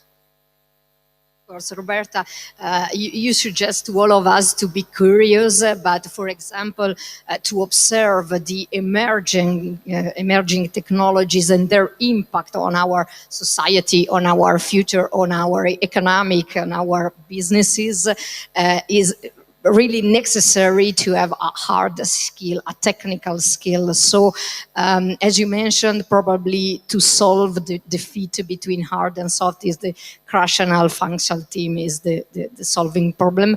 But in your opinion, what today are the critical point to build a really effectiveness cross-functional team? But we develop in PwC like a technology transfer methodology, a tech hub, which is started from this kind of question, because how can we develop cross-functional team mixing technical competencies within like social competence, human backgrounds or wherever. So I do believe that we have to start by analyzing social complexity, social innovation that we were mentioning. It's one of the trends in terms of like innovation, actual innovation. And probably we need to transform the technology into something that can solve big challenges into social context or like social trends or economic issues or wherever. As a sociologist, I always started from observation of social complexity, of social problem, of citizen problem, and I try to mix like different technologies, different complexity in order to solve this problem. If we bring together different different backgrounds, we can probably just address this kind of big challenges that we are facing as a industry, as a different like company, startups or wherever. So yeah. Okay, thank you. From this morning, we are continuing to suggest to students how they can improve the soft skills. So I want to change the point of view and launch a critical point to the companies. How can or should companies do to attract and retain people with new skill, with new mindset, and make the power of people produce and made the best possible for the company? Roberta. Sorry. No, that's fine. Yeah, as I say, we always consider that the company is a society. So people that are acting into a society, this means that like they are acting as a citizen. So they are creating value, they want to receive value back. So company needs to address this kind of value towards people. They need to understand what they want, what the values they are looking for, what they like passionate about. So they need to start probably by addressing an assessment of their people, understanding their passions, their just behavior, just observe them, and probably just starting from that point, we can talk about people power. We can just bring people at the center of the company, because if we do not understand what the talent want, we cannot attract them, and probably we cannot like talk about talent retention. So it's so important also to understand differences between generations, because we are acting like generational. There are like most very different between millennials or boomers. So we have to communicate as a company like new values and probably co-design companies' values with this kind of generation, because they want to believe that they are doing something concrete. They are belonging to a company, they are belonging to a valuable society. So we need to co-design with them, because they are so different as a generation between millennials and boomers or wherever. So yeah, that's probably the most important things. We want to talk about people power and people at the center of the company. Paolo, in your experience, what role Our experience is consider that we are a manufacturing company. So, I mean, compare maybe to PwC or SAP, we are not so attractive. And so this is how we're trying to apply creativity, and we start, making something different, but also thinking about brand reputation. Also, although we are an SME, we need to understand how much this is important and, fundamental. And also going into the using social like Instagram and not only LinkedIn. I mean, because this is the language in people, and they need to be aware that we are attracted to them as much as we need, and we need they are attracted by us, and it's the same thing. So putting out, a kind of a balance in making that factory that maybe with the stereotypes are still, dirty and smoky and greasy and blah, blah, blah.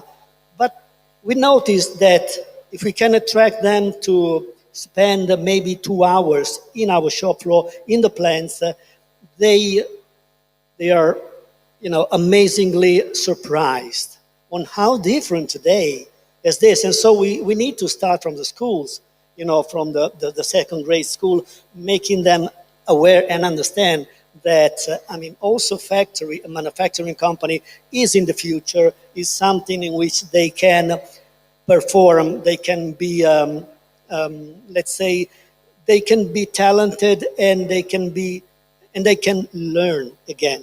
One of what we are doing, and 1 year ago, we created the Rolled Academy, and it's, for a manufacturing and SME, it's kind of strange, but it's kind of, making people understand that we are, we want them to grow, and starting from the people who are working internally.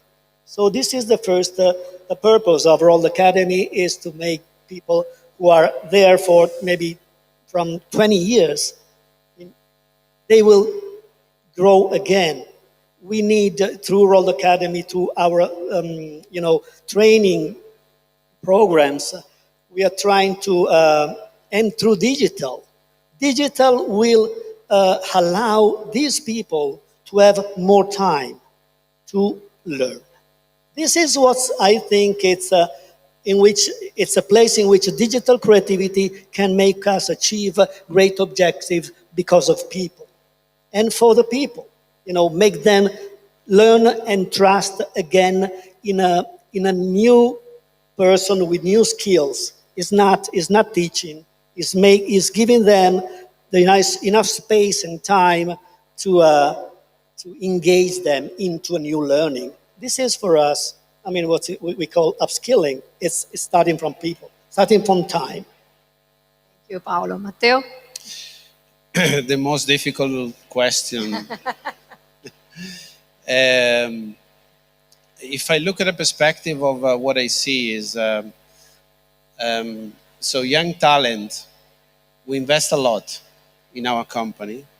I'm talking about €1 million. So to have a young talent, we have a program for young talent. Now it's a little bit different due to the COVID, but we hire people from university or a few years of experience. Typically, to create the new generation, we send to California for 6 months to study.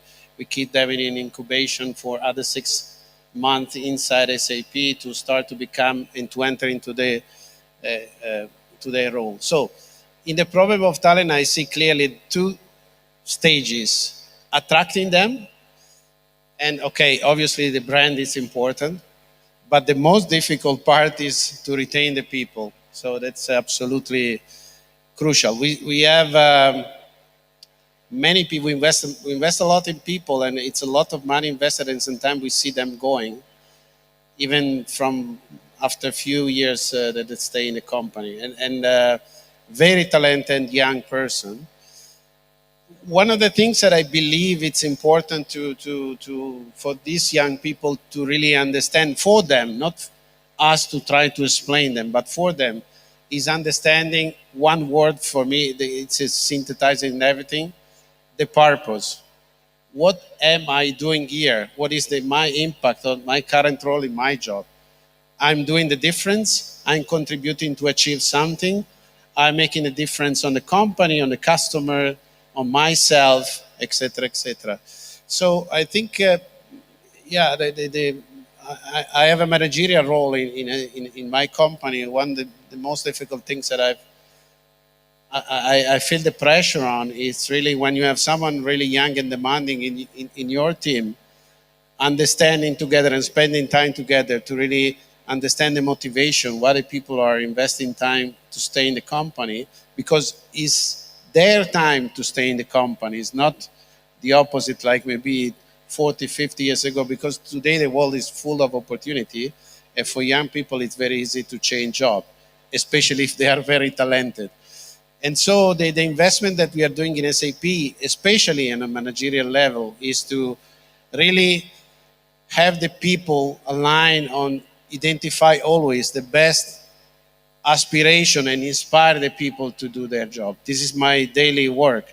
It's not telling them what I have to do, frankly. It's if you look at the responsibility that they carry, some young people that I have in my organization, it's really unbelievable.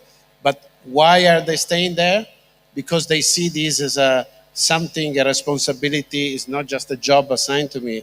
It's something that I can contribute to make the difference. Obviously, it's not easy, always maintain this balance, but I see this is becoming more and more a topic for the future, for the young generation.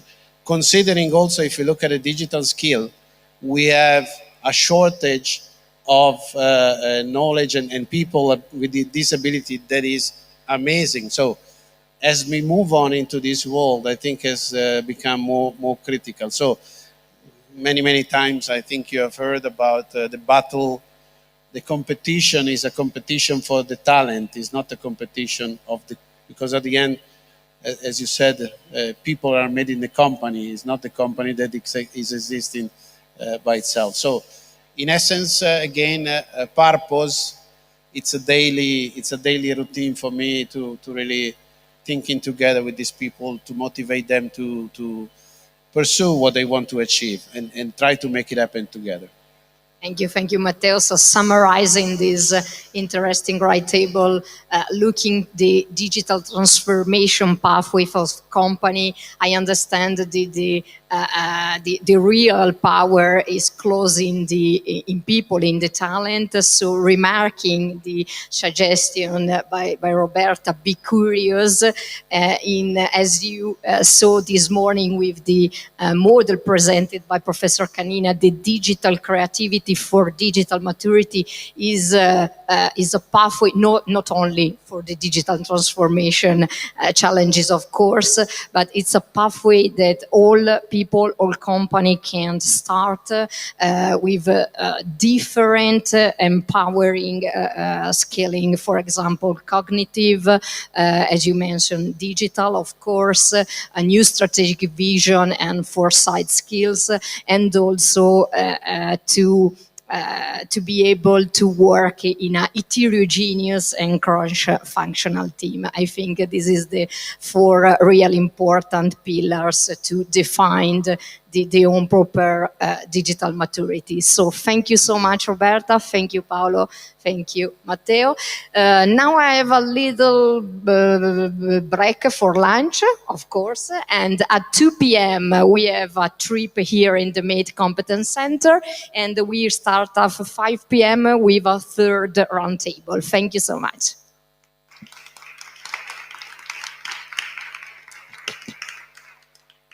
Okay, here we again with the third roundtable.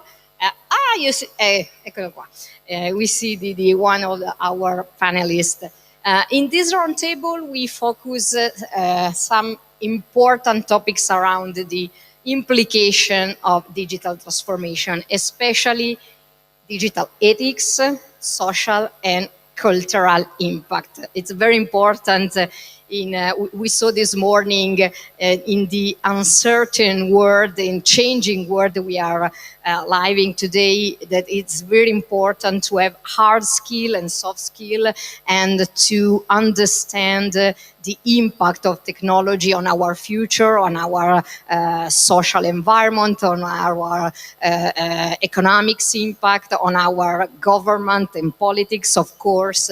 And we understood that the creativity and the link between our skill and soft skill is the main pathway we have to go on. So in this panel we have, you see linked in a virtual mode, Simone Arcagni, Associate Professor, Università degli Studi di Palermo. Welcome, Mr. Arcagni. And in our physical stage, we have Fabio Fossa, postdoctoral research, Department of Mechanical Engineering of Politecnico di Milano, and Pavel Pokutitsky. It's right, the right pronunciation of the surname, I'm satisfied. Interaction designer, lecturer and researcher at the Royal Academy of Art in Netherlands. So we have three different competencies, different skills, different point of view, different mindset to understand your specific point of view on this topic. So I'd like to start with the ice-breaking question with you, Mr. Professor Arcagni. This morning, during the different interviews with our panelists in the first and the second roundtable, we have understood that, as mentioned,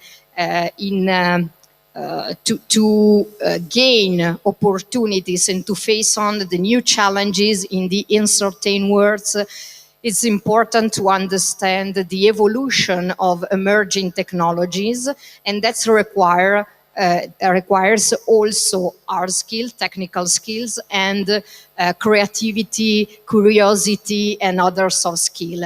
In your opinion, what kind of skills are important to face on the challenges around ethical, social, and cultural impact of emerging technologies? Thank you. First of all, sorry, because I'm a little sick with a little fever, so I can't took the train. I couldn't take the train to go with you, and I'm so sorry.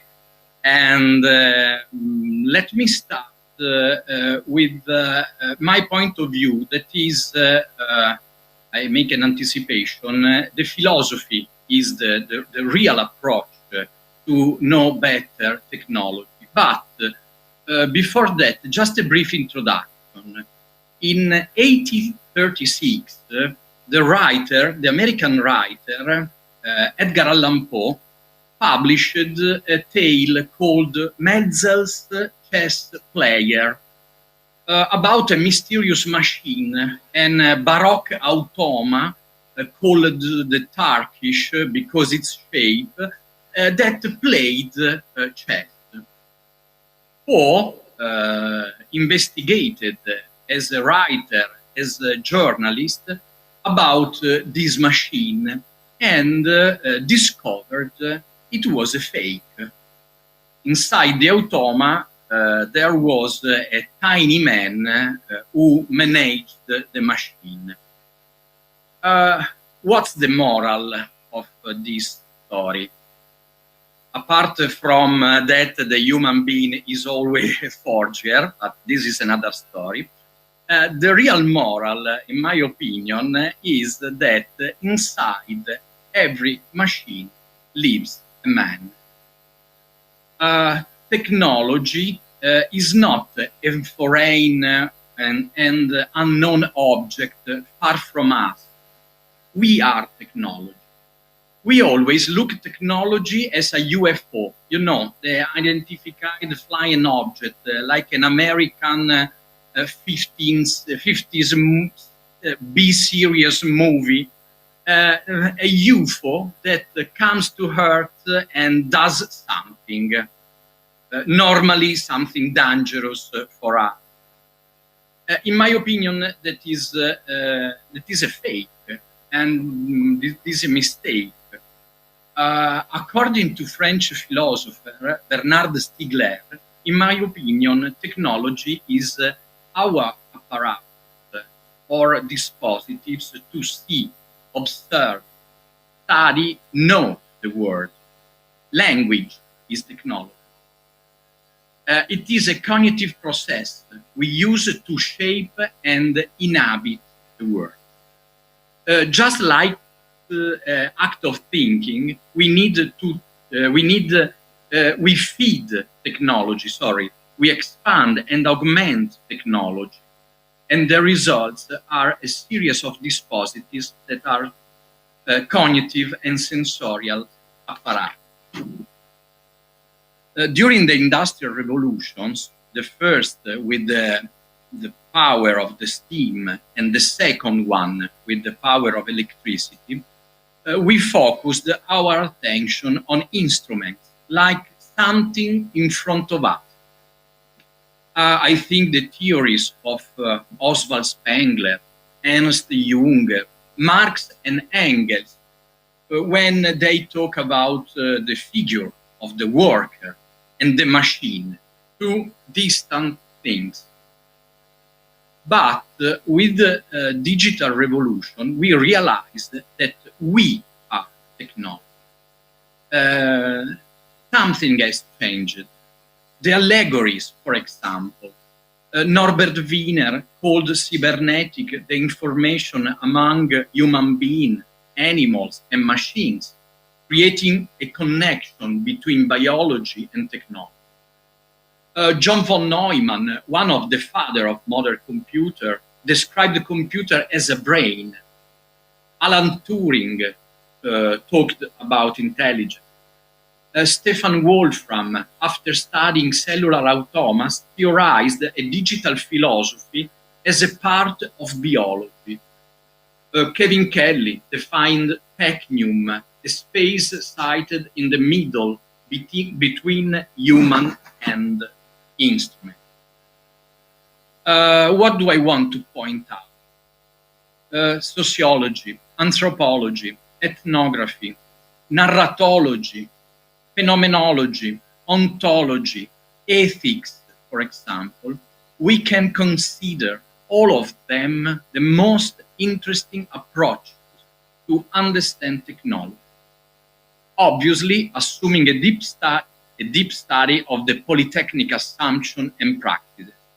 But philosophy is the best approach to know what technologies are, because technology is something inside. Thank you. Thank you so much, Professor Arcagni, and Pavel, Fabio, I see you smile during this speech of Professor Arcagni. So in the machine, inside the machine, there are humans, and we are technologies. This is the key point of the speech of Professor Arcagni, and the philosophy, the sociology, the anthropology, the storytelling are topics very important for the evolution of the technology. So which is your opinion, why it's so important to create a link between these different topics? Fabio, you are a philosopher and you are training to the engineer. So what does it mean for you? Well, thank you for the question. You see, this morning we've been talking about creating a link between these two dimensions, philosophy, ethics on the one side and technology on the other. And I'm not sure that this is the best way to frame our problem. I mean, the connection is there.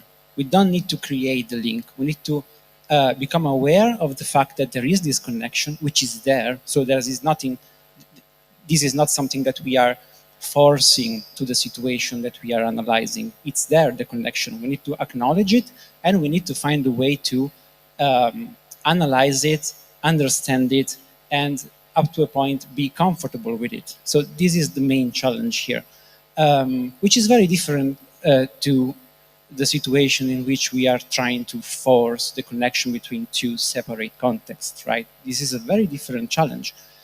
we need to make engineers comfortable with dealing with ethical issues that they are able to recognize. They acknowledge it every day on their work, but perhaps they don't have the tools to actually engage with these issues.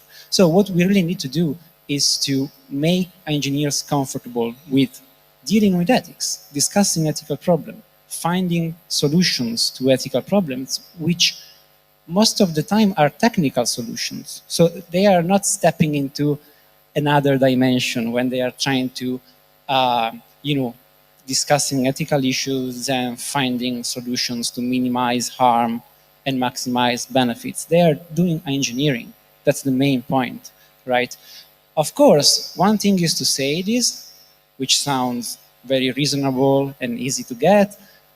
Another thing at all is to find the ways to actually do that. And it's hard work. I don't like the term soft skill. We were talking about this before. Because it gives you the idea that hard skills are, a thing, and soft skill is something that you can do when you have some spare time in the evening, when you don't want to watch TV, okay, I'm reading some philosophy. That's not the point. I mean, what we are trying to do here, integrating engineering and ethics, is hard, is terribly hard. You need to convince people to get out of their comfort zone, learning new languages, learning new argumentative skills, learning new reasoning skills, and try to do that with some confidence also, with enough confidence to perhaps go to their bosses and say, we think that this is a problem that the company should address. So you see that you need a lot of confidence to do that. And this is the result, and getting there is terribly difficult. But I think that this is work that we need to do right now. We are doing it up to a point here at the Politecnico. We are trying to teaching ethics to students, and this is a very good start. There's a lot to do. Thank you. I catch up your suggestion, so forgot the scheme into hard skill and soft skill. We should talk about science and technical skills and humanities topics, humanities skill. Pavel, in your opinion, why it's so important to link, to create a link between these different, until us, different, until now a different world?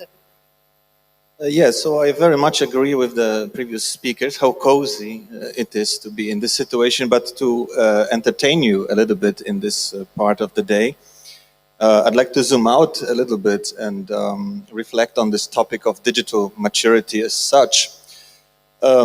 If we talk about maturity, then we also acknowledge that there was a phase of pregnancy, infancy, childhood, adolescence, coming of age, and adulthood, at least desire for maturity. And I think this is a bit, we have like 30, 40 years of digital revolution, evolution, depending how you look at it. So it's this parallel to human life, I think is very appropriate, because it's the time we are maybe in midlife crisis. Or at least certain realizations of the things we've been through, certain reflection, maybe indeed maturing, hopefully not too much, because we do have to stay playful and experimental and take some risks. But it's, I guess, this moment of reflection. And this is the stage we are in. And we need to embrace it. And I also want to add that there's nothing like digital maturity. There's just maturity, human maturity. So this is these components that were mentioned, different bodies of knowledge. Of course, this ethical compass, but of course knowledge, but also emotional intelligence. Anything that is important. Needs to be, let's say designers, creative technologists need to be very well equipped and understand the complexity of the world we are in, to indeed reflect on innovation from the environmental perspective or from the ethical perspective and so forth. It is demanding, it is not easy, but very much needed, because also that is what makes innovation well, sustainable, durable, and meaningful. So that would be my opening words. Thank you, thank you. Professor Arcagni, the essence of your previous talk was technology needs humans and humans are technology. So what does it mean in the two different perspectives from experience and the role as yours? What does it mean in terms of teaching to students to have a different mindset to understand technologies and humans' impact of technologies? And what does it mean for students to have a double face of these topics, of these challenges and this problem? I mean, only a few years ago it seemed impossible to compare and combine computer science, artificial intelligence, and other emerging technologies with, as you mentioned, philosophy, sociology, anthropology. It's happened? Yeah, before me, you say something like an hard integration between humanistic and technology. But we have to remember that once were integrated the humanistic and the technical plan. So now we have to find a way to reintegrate, not a new integration. Ethics, for example, is always considered and help to understand after something, but technology is a humanistic dimension. The best answer to these issues for me was given by other two philosophers, Gilles Deleuze and Félix Guattari, in their book titled What is Philosophy? I read. Translation is mine, so blame on me for any mistakes. I read, science, but it's the same for technology, science has no need of philosophy for its task. On the other hand, when an object is scientifically constructed with functions, for example, a geometric space, it remains to look for the philosophical concept that is absolutely not given in the function. This is the point, in my opinion. The core of technology is concepts, and philosophy is the science of the concepts. So philosophy represents the most important approach to technology. We can approach technology studying its function and uses, like a manual to use instruments or to do instruments, or applying the practice. And it is very important. But if we want to know the concept of technology and its way to describe, shape, and use the world, both the physical one and the thinking plan, we need philosophy. In our Western philosophy, we have a lot of thinkers in this direction. I think in 20th century and in 19th century, Martin Heidegger or Friedrich Nietzsche, and before them Leibniz, not by chance considered the father of digital philosophy by mathematicians like Gregory Chaitin, Ed Frankins, rather than by Stephen Wolfram. Leibniz described a philosophy of science as a metaphysics. But metaphysics, according to philosopher Federico Campagna, is the place where we decided what reality is. the place where we use technology, language, apparatus of thinking, instruments. All of these are technology. And this is metaphysics. For Campagna, technique is a cosmogony of our world, where cosmogony is the act to bring order to chaos. So is science, and more than science. So we use a humanistic approach because we realize that the humanistic approach is the only exhaustive approach to study and understand technology as a cosmogony and so a metaphysics. Thank you, Professor Arcagni. Fabio, as mentioned by Professor Arcagni, philosophy is the science of concept, and translating this into the technology development or the use of technology to solve problems, as we saw this morning. How can students or managers address the new way to understand philosophy and ethics into technology? I mean into technology because many times in the mass media, of course, I'm a journalist, sometimes in the mass media we talk about ethics of artificial intelligence, ethics of emerging technologies, but probably is the right translation of the challenges, because is the ethics, the human ethics into technology, the human philosophy into technology. So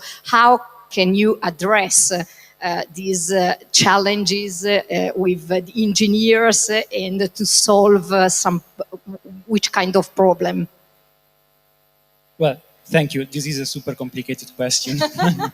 I mean, there is awareness that it's time to do that.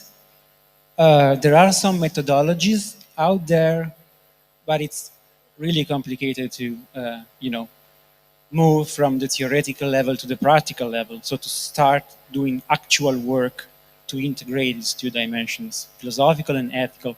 Of course, there's much interest in integrating the ethical part because of, pressure from society and so on, but also the philosophical attitude has a role to play here.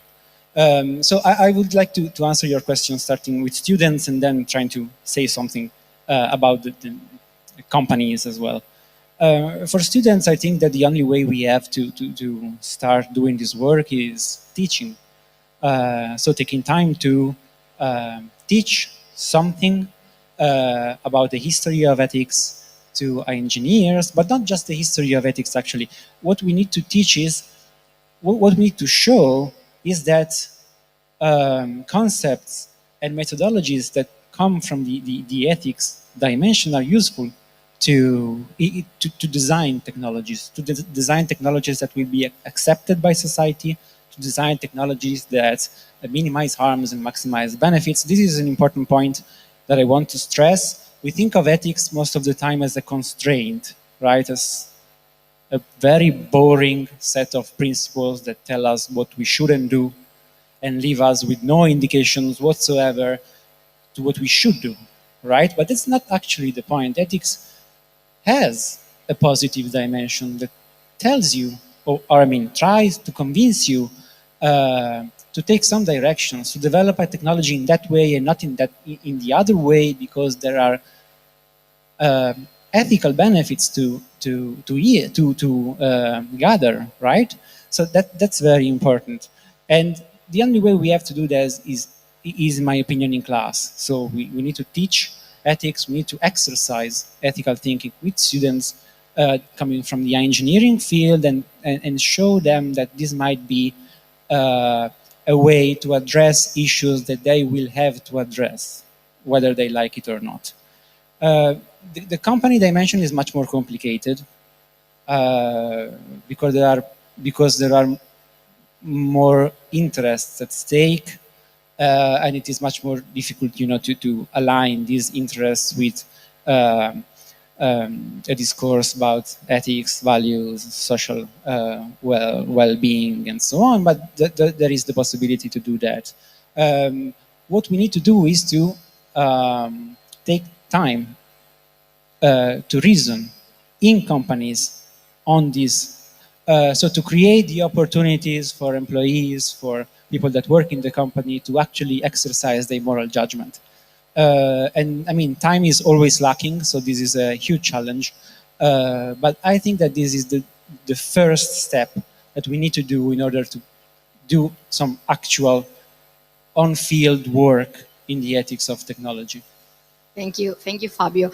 Pavel, I saw your speech during last year during a TED conference. I suggest to you to search on YouTube and to follow the Pavel speech because it was very, very interesting because you address a specific topic. You suggest to see the relationship between technology and society in terms of design processing, and you suggest to combine ethics into design processing. It was very interesting because I know when I think to design processes, I think topics like ergonomics, efficiency, user experience. Ethic is not a topic that I thought when I think on the design processing. And you evidence the importance of introduction the ethics into design processes to be sure we humans remain in control of the technology that we use daily. Can you explain your point of view? Yeah, so I have a background in human-computer interaction, user experience design, and such.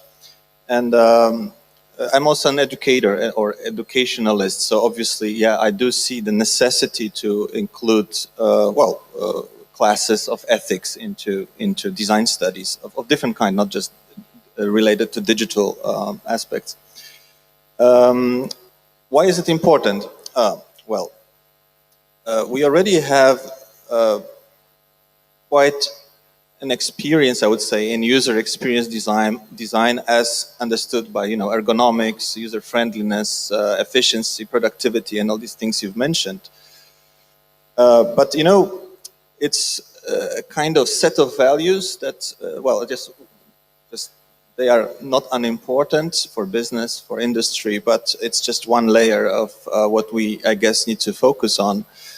Because these values were, I would say, more concerned about form and function, design, but maybe too less, for my taste, in content and context. And I will give and I'm not even talking about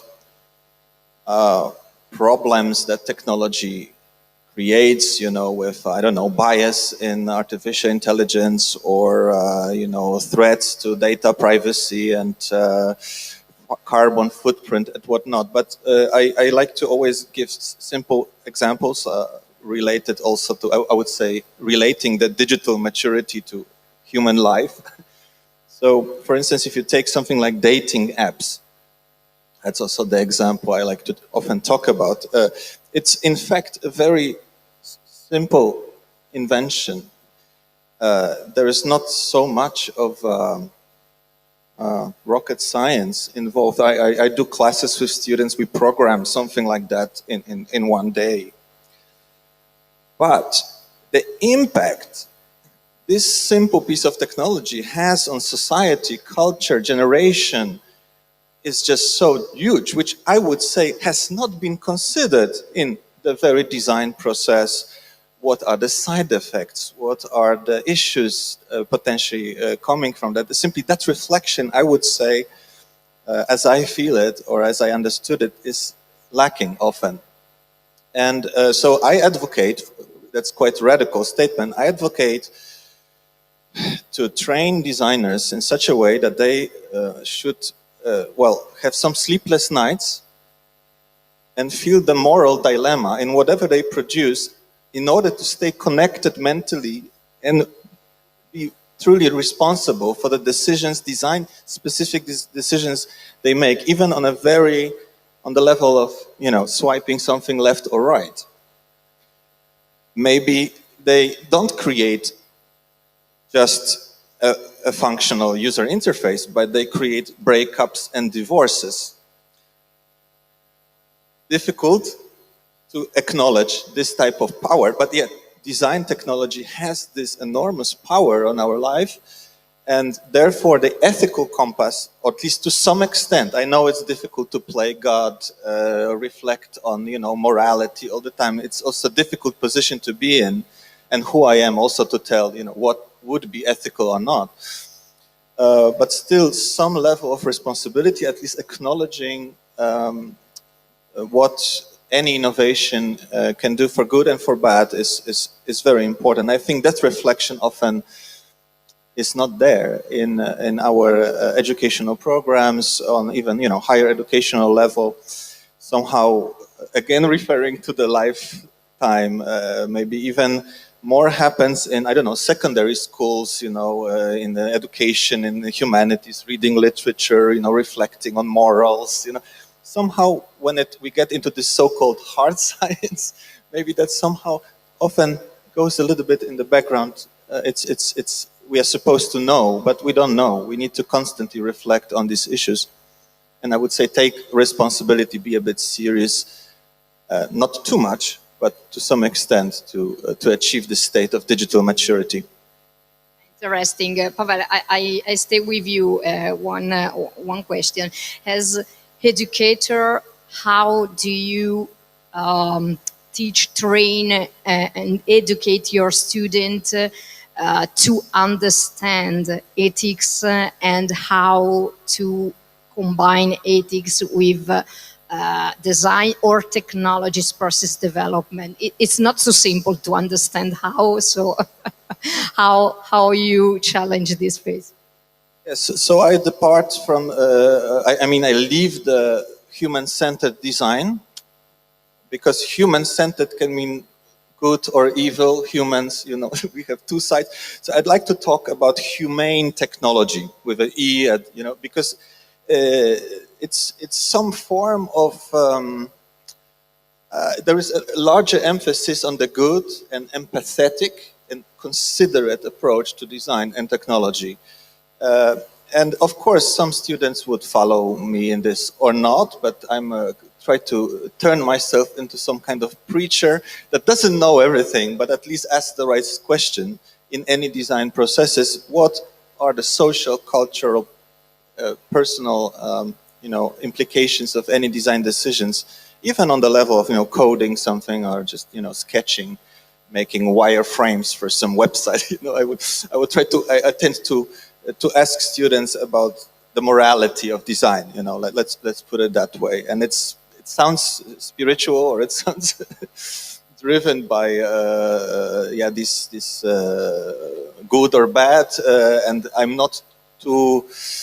I would say I'm also ironic about it, and I like to take distance to these principles. But at least it helps in an educational setting to ask where are we today in, you know, in human condition, how to design in these times, in post-human times also to large extent. So that's also what the role of the humanities are. We are shifting to post-humanities because we look at the human and human invention from the perspective of environment or technological automata.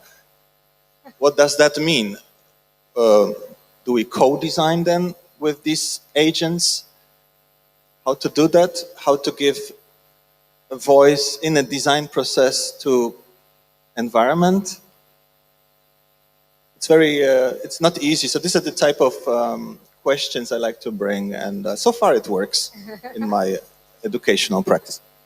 Thank you, thank you. I'm asking to all of our speakers, and so the last question is for all of you, some suggestions to the students, because this morning we saw in different point of view, in different mindset of our speakers, the 4 pillars of the digital creativity for digital maturity. And in this framework, in this approach, there are 4 different pillars, and we suggest to the students there are following us today, three different mindsets: cognitive, so analytical capabilities, the strategic vision to understand and to view the future scenarios, to understand the changes, and also the ability to work in a cross-functional team, maturing also the technical skills, and especially looking to the emerging technologies and the digital innovations. So, Professor Arcagni, I come to you. What is your suggestion for the students that are following us today? Put philosophy in the center. Put philosophy in the center and think philosophy as a technological discipline. I know it seems too hard, it seems something insane, but if you think the method of modern science comes from philosophy. Descartes, Leibniz, Giordano Bruno, Leonardo da Vinci are all philosophers before Politecnico. So put philosophy in the center, because I am afraid that sometimes we are in a place like you know, the famous series, American series, The Big Bang Theory. I hide the level of the discussion, sorry. But in an episode, someone asked to the protagonists that are scientists after an experiment, but why did you do that? And they say, because we can. And this is, for me, is pure terror. Because science sometimes, or technology sometimes, is something like that. I can do it, so I do it. Ethics is a way of thinking. Philosophy is a way of thinking after doing things. So put philosophy in the center and think philosophy as a technological discipline. Thank you. Fabio? Your point of view, capitalizing your experience. You are so young, so you can translate into practical suggestion to your students, colleagues. Yeah, sure. Maybe an invitation, and the invitation is to consider engineering as an opportunity for social activism. This was not the case. This hadn't been the case for a very long time, but now it's clear that this is actually. So future engineers will contribute to shape society. And while doing this, they will have a say on what values are going to be predominant in our social life, and which values will, in a sense, suffer and become less relevant. So this is very important. My invitation is to understand that engineers will have to play this role, and so people must be ready. Students must be ready to take on this responsibility. And the second suggestion is a very quick one. Take as many ethics classes as you can, because they're really fun. Wow, thank you, thank you. The new generation will save all of us. Pavel, your suggestions? Yeah, I think a lot has been said also previously, but yeah, I do believe that design ethics is actually a new design, new discipline of design, a new methodology of design, as you.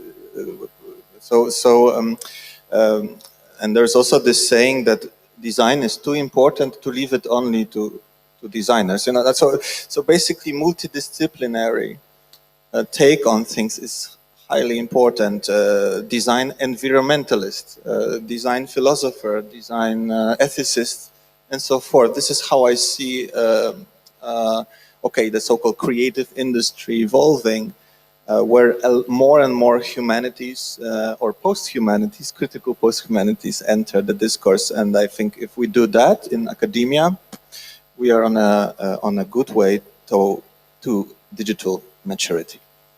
Wow, thank you. So the next role in companies probably will be the philosopher of the technical designer. So this is the, the new way for students.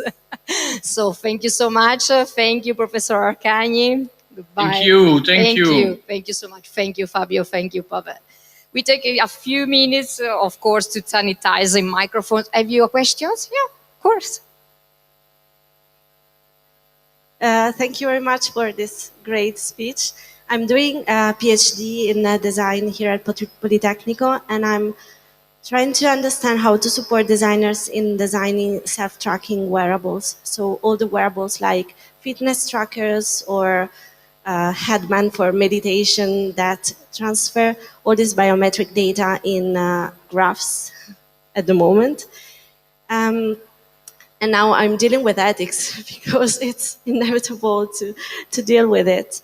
And I'm trying to wear this kind of devices also to understand myself what kind of ethical questions arise in me while interacting with these devices. But I have this possibility because these devices are already in the marketplace. I can afford to buy them. How can we support designers in anticipating mediations that are not possible to investigate with actual devices? And the second consideration was what Verbeek talks, Peter Paul Verbeek talks about designers like practical ethicists. And it really made me think of my future role as designers after the PhD. So I would like to have your suggestion on this. Thank you. I think, of course, a lot depends on the environment in which these questions are being asked. I can, you know, I live and work in the Netherlands, for instance. We have a lot of room for research in design and design ethics and experiments. There's like governmental funding going into that, so it's public money that is, you know. So of course this is another space where we can ask these questions, reflect on even things that are on the market and how they can be used differently. Or I don't know, cannot say much about the industrial, you know, framework or very much applied situation. I guess there might be other constraints or issues or problems for the young designers or so to, you know, suddenly ask big questions about, you know, once you have, you know, in a production process or development process, maybe it's difficult. So that, of course, a lot depends on the culture within the company or within the industry, whether, you know, someone on the production line of a certain process can still ask these questions. I don't know if that answers your question, but maybe Fabio will help me with the answer. Thank you. No, I mean, thank you for sharing this very intriguing research. Maybe just answering the part about experimentation, and in the case when we can't do experimentation, how can we actually foresee the social and ethical impacts, right? I mean, there are some methodologies out there that focus on design. So not on the assessment of the product once the product has been developed, but at the very first stages of design, like value-sensitive design. Value-sensitive design is a methodology that has been around for some time right now, and the point is precisely to try and foresee these impacts. Try to understand which values are relevant, starting from the technology, the specific technology that we are developing, trying to understand which values are relevant, and try to anticipate scenarios in which the way in which the technology is designed and these values come into conflict. Of course, there's only so much you can do at the very first stages of design, so there is uncertainty there, a lot of uncertainty, severe uncertainty in the sense that you won't be able to foresee all possible scenarios and situations, but it is a very good way to start. And secondly, it is a very good way to work together. I mean, value-sensitive design is a methodology that is specifically designed for interdisciplinary research. So It is based on cooperation between philosophers, social scientists, engineers, designers, industry representatives, and so on. It is a very inclusive methodology, and I think that this is a very good place to start. Okay, thank you. Thank you so much to all our speakers. Few minutes to sanitize the microphone and seats. We start with the last roundtable at 4 p.m. Another question? No, it's not fine. Finish this roundtable. I was going to ask a question that maybe you already answered. My question was that whether could we get to a point in the near future where artificial intelligence will help teaching people how to be more humane and ethical. I think you answered it partially, where maybe it's already happening, maybe it's not artificial intelligence, maybe it's something else, but that could be a different way of looking at artificial intelligence, not something against human, which is going to replace it, but it's going to be enhancing. I don't know, just curious. Thank you. Can I say a couple of words? Well, thank you for the observation. Yeah, I totally agree with the way you answered your question. I mean, we must not expect artificial intelligence to solve our ethical problems. We have ethical problems, and artificial intelligence might be a tool to help us to see what the possibilities are. But in the end, we are the ones that choose. And this kind of choice cannot be delegated. It is pointless to delegate this choice to something else, because you have to recognize the choice. So in the end, it's your choice. Even if something else is telling you what to do, you are the one that are accepting or not accepting the choice, right? So artificial intelligence might be a very useful tool to analyze ethical situations, but in the end, responsibility is with us. And there's nothing we can do about it.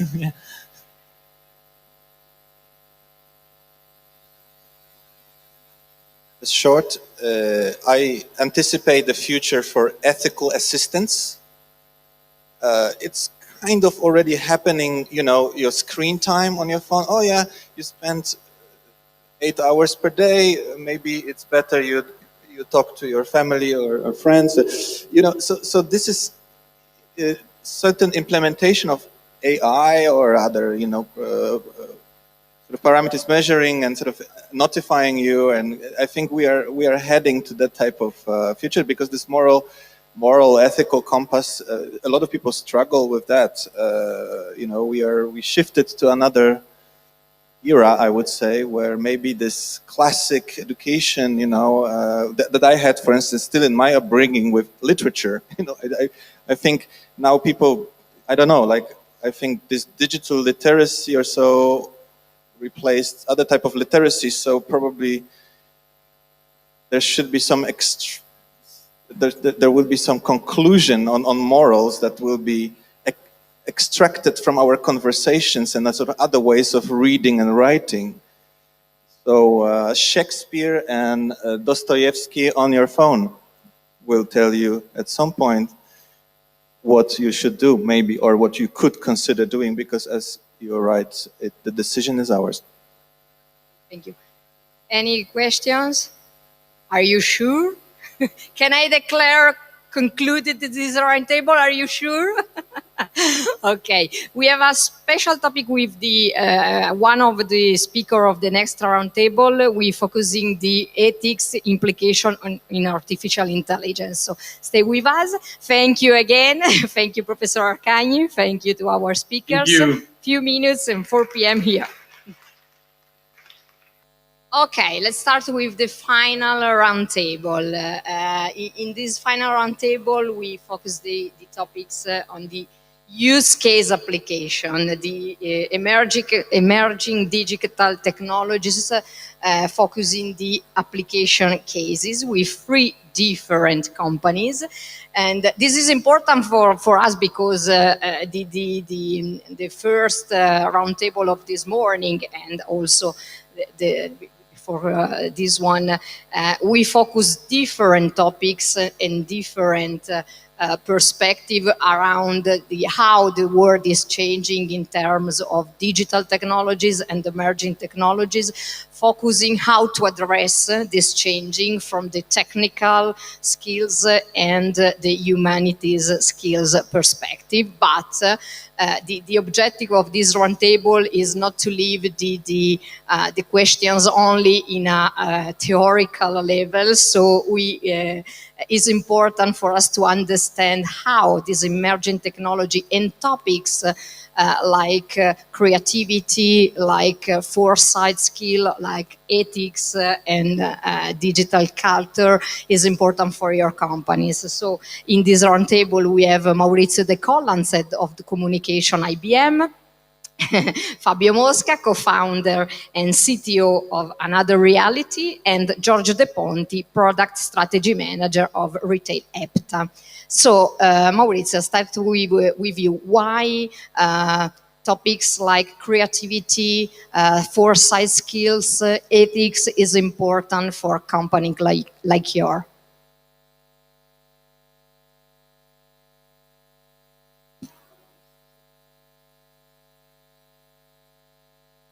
1, 2. Let me say, first of all, it's not important just for IBM, but it's important for the humanity. We think, as IBM, that we are living a new kind of era where probably two assets are mainly defining our future. And they are, first of all, technologies, of course, but in the other side, we have human capital. I mean, the human capital capable to be protagonist of our era, a well-skilled and prepared human capital, capable to drive technologies in the right path and capable to bring to the humanity benefits, concrete benefits. This is why it's so important to have an ethical approach the technological innovation. And let me say that IBM is strongly engaged in this topic. And in fact, we created an ethical committee that is in charge to evaluate every project that involves AI, for example, considering what is the impact of that technology on the society. This is very important. And this is why, for example, we have gone away from facial recognition technology, because the implication of that technology is strongly sensitive, and we would not be part of that implication. But we are strongly convinced that, first of all, technologies can bring on the table, on the human table, a lot of benefits, of concrete benefits. But it will be capable to do that only if we have, in the other side, a well-prepared human capital. This is why, for example, I'm so proud to have been part of such an important project like MADE and Politecnico. IBM is partner of this so important temple of innovation. And this is why it is so important that not just the public education, but also the private companies put their efforts in the path of leveraging new digital skills, new competencies, new knowledges, because we need to address in the right way the technologies, capabilities, in order to have a more sustainable world and sustainable growth. We are now finally facing an economic and social recovery after the crisis, the pandemic crisis. It's so fragile. It's so fragile. It needs to be sustained by innovation, yes, but it needs to be sustained also by human capital. and we need to invest a lot on that direction. And I'm absolutely proud of the National Plan for Recovery and Sustainability that the Draghi government is driving in this particular time. And this is exactly what we need. But I'm closing. Do you remember the sentence we put on balconies during the lockdown? It said, all will go in the right way. All will be all right. Do you remember it? Let me transform it in a question. It is going to be all right. It depends on us. It depends on us. No others. It depends on us. Thank you, Maurizio. I will come to you with focusing artificial intelligence application use. Fabio, what does the different perspective analyzed this morning and today is important in a company like yours?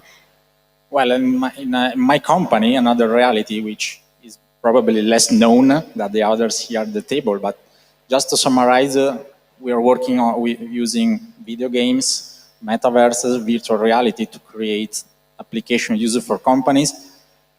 Is already given in some way that you need the creativity to work with video games, especially when you're using video games with, let's say, business objectives. Especially you need ethics, you need to think on humans, how they work. If you do, just giving some examples, if you're trying to make trainings for soft skills, for management skills, there's a lot involved there. And if you're working on social spaces in virtual reality, general meeting spaces, when you have this particular part of technology, which is virtual reality, that feels very personal. And if people invade your personal space in virtual reality, that's not very good for the user. So it's something that you need to keep in mind while you work. So it's not only tech, there is a lot of tech on that, but a lot of thinking behind, or like, all right, maybe should I think on how to limit this?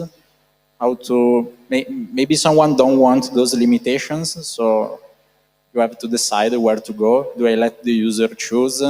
I'm going to impose this because this is going to cause me troubles.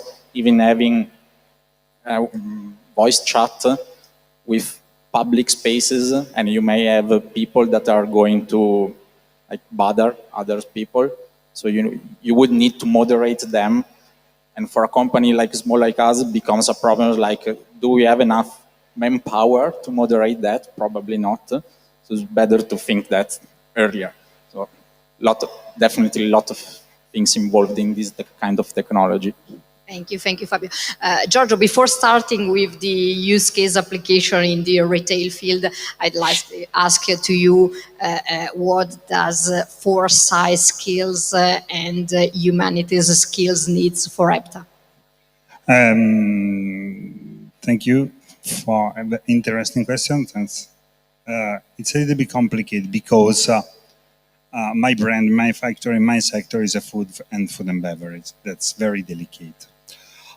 This is the reason because we are searching some elements to protect, to respect, and to regenerate food.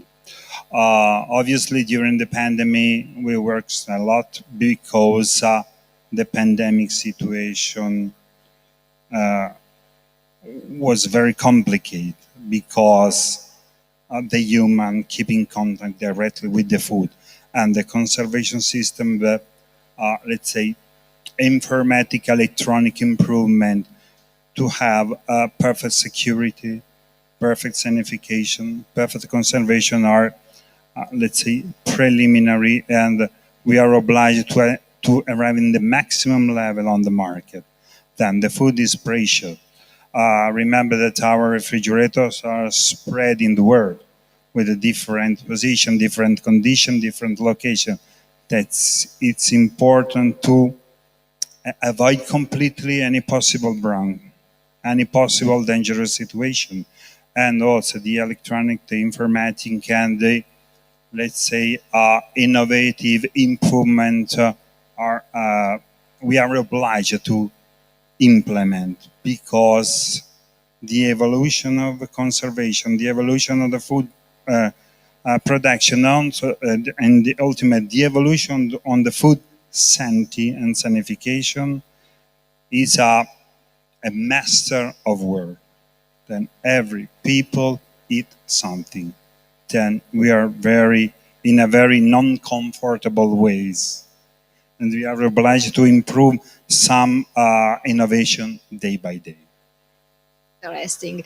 I stay with you. As mentioned, in order not to leave things and the thoughts shared in this event to a theoretical level, we want we want to understand the real use case of this application and what does mean in practical in the application, the link between technical skills and technologies used by humans and humans' skills. So can you explain to us how is changing the retail fields, and what does it mean in terms of using emerging technologies in a different or uncomfortable way? Two opposite ways. One very simple and one very complicated. Then you can imagine since yesterday the refrigerator in the commercial refrigeration on food and beverage bars, shops, and so were very ignorant. Cold, non-cold. Light, non-light. That's all. Obviously, the technical improvement enter in a deep way in our world. For example, e-commerce, digital shops, or UV light for sanification, or let's say nanotechnology for air sanification in the air inlet inside the refrigerator. That's many different technology applied since let's say 2018, 2019, before the pandemic. But in the pandemic, we made a big jump to introduce in a spread way in all our catalog, in all our production, this technology, because we were obliged to guarantee to the people that the product has been conserved in the right way and has been sanificated, but not only the internal product, but the surface of the packaging and all the information. Then, and we improved a certain product directly connected to the e-commerce. The online shopping, but offline picking, another series all around the world. That's a very big jump in the market. In the last 2 years, it's completely different. It's another world for the retail shop. So Fabio, in your reality, can you explain us how you use the foresight skill and how you combine technologies with human uses of your virtual scenario, as you explained?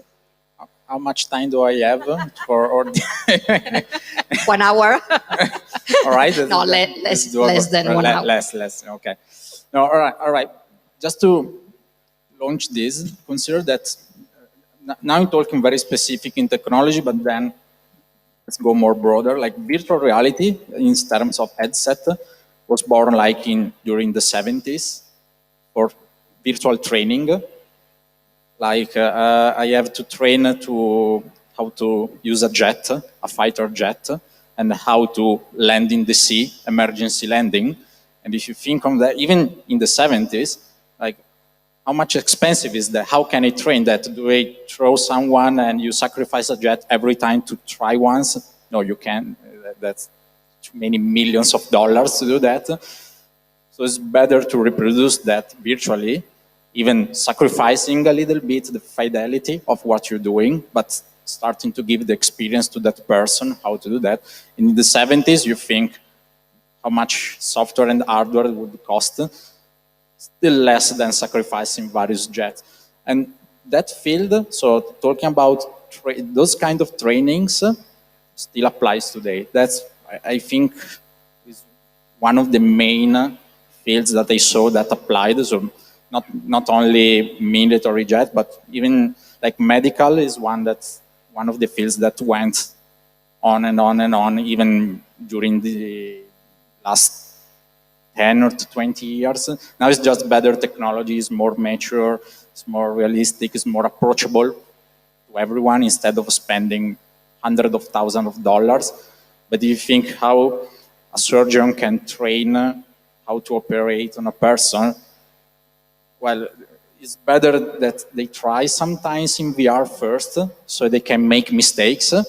And in medical field, making mistakes, that's kind of fatal, could be.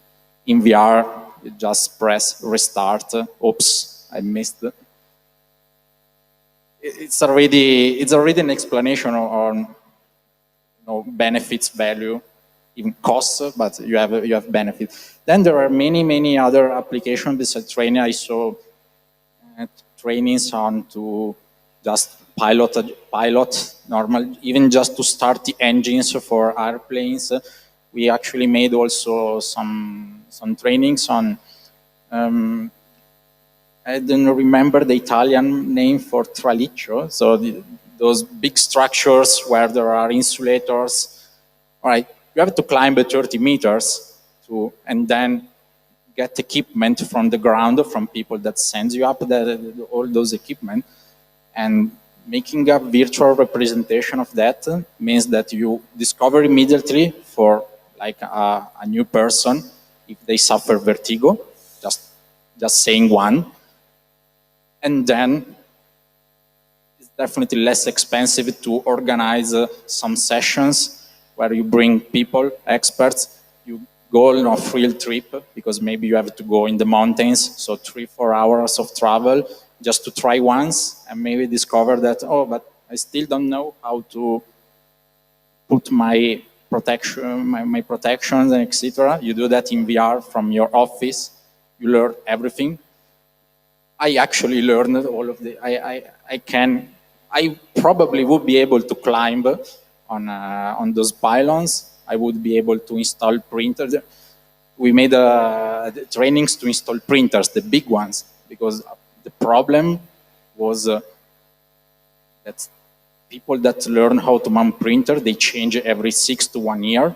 So there is a lot of job shifting there. And so you cannot take 1 year to teach them and then they change. So just training, that applies also to education. There is a lot of education. During the pandemic, we saw a lot.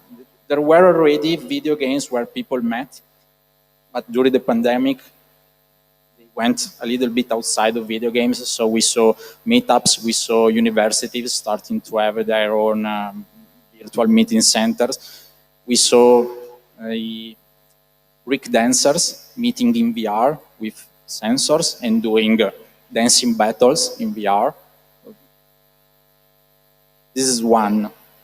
Then there are many others, but yes, thank you. I understand that all of kind of immersive technologies, so augmented reality, virtual reality, mixed reality, solve many lot of problem, but I suppose the right way to fit the problem is to understand the right question, to fit the question with the problem. So in this case, how foresight skill help you, and how do you use creativity and, for example, the ability to work in a cross-functional team to define the right question and then to solve the problem with the technology support?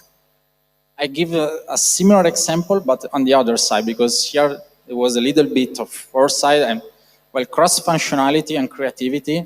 That's considered just those kind of projects generally are made with programmers, but you need also artists because you are creating graphics, and you need the designers that understand the problem, and you still need someone from sales, business, someone expert on that field that you are going to work on, and all those people need to talk together, understanding together. But the foresight here, we started with VR as a company, but till now I told you all the advantages, very nice, but there are big problems on that technology that not always is applicable, because you need to put an headset, and if you have 10,000 people to train quickly in a light way, you cannot. So we had to work, understand maybe clients, people that came to us and were like, we want a VR training, and we put people together, and we're like, since we live doing things, we could make the client happy with that single request and take our invoice. But the problem, this is more a part of business foresight, like, this is not going to work. So they won't come next, because what we are making to them is a gimmick. They will like it just the first time that they use it, but then it's not giving them value.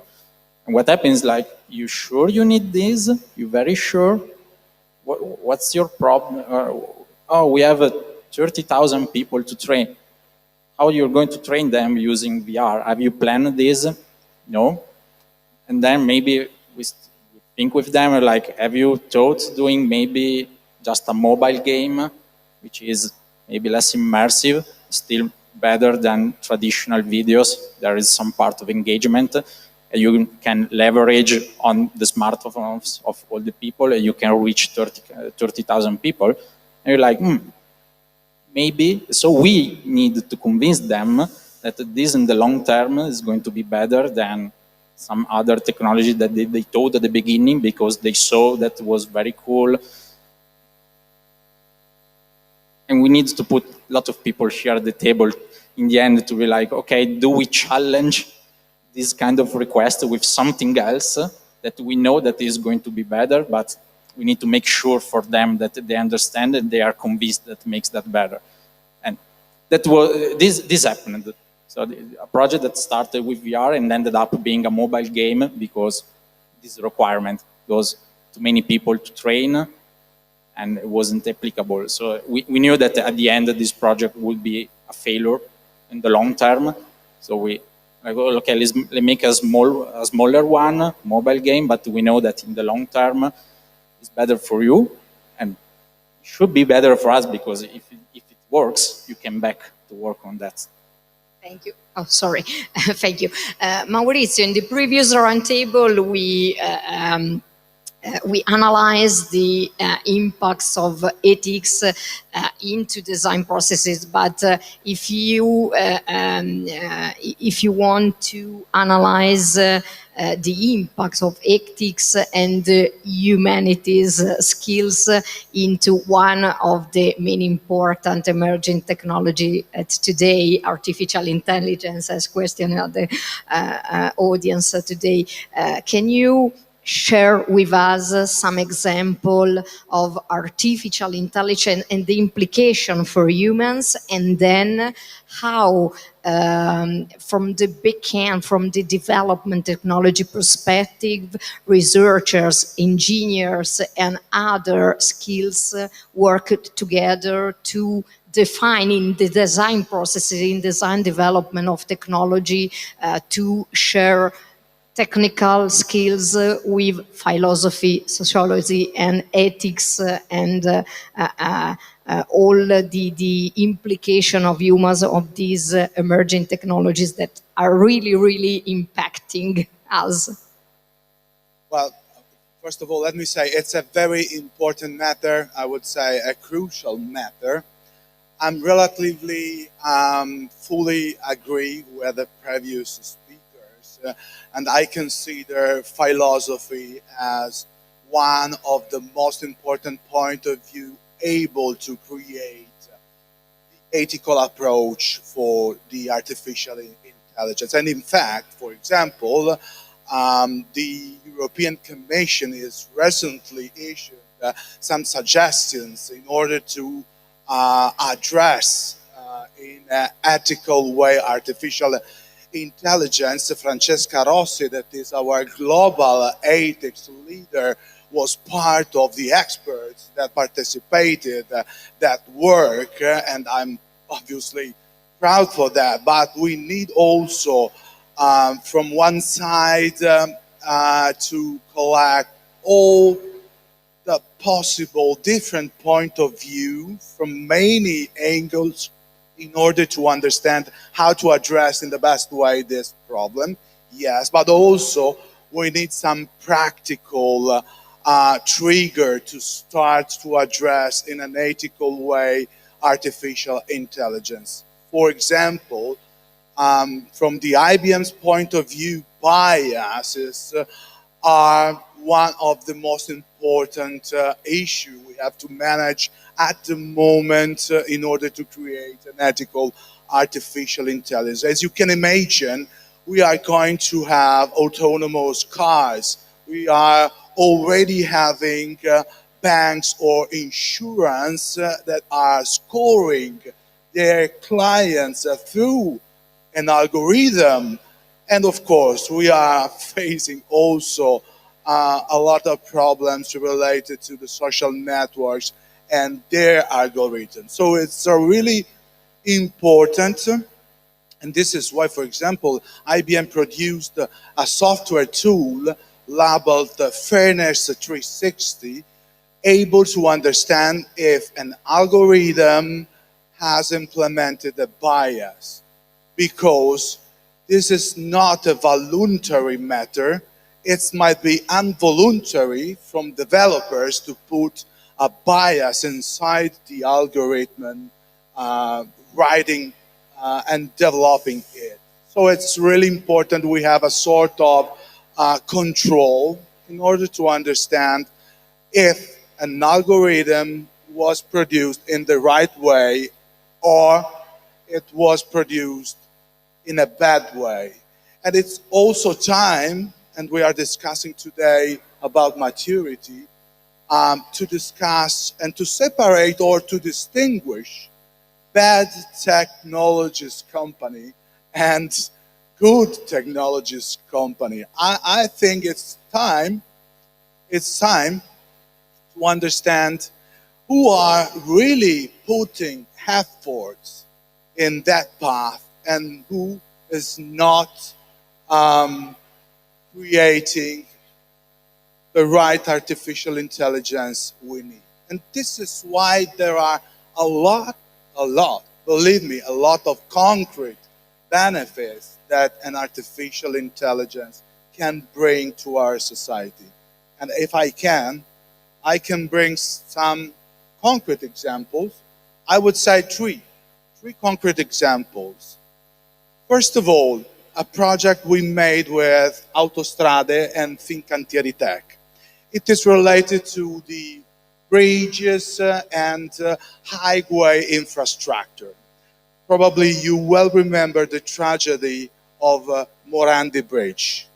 So, first of all, we question us with this question. Can we still have tragedy like that? Avoiding applying technologies like Internet of Things, artificial intelligence, capable to understand if an infrastructure needs to be maintained? No, we can't. We need to apply technologies. We need to have the right skilled people, and we need to create a sort of software capable to understand when an infrastructure like that needs to be maintained. And this is what we created with Autostrade and Fincantieri Tech. It's a digital twin.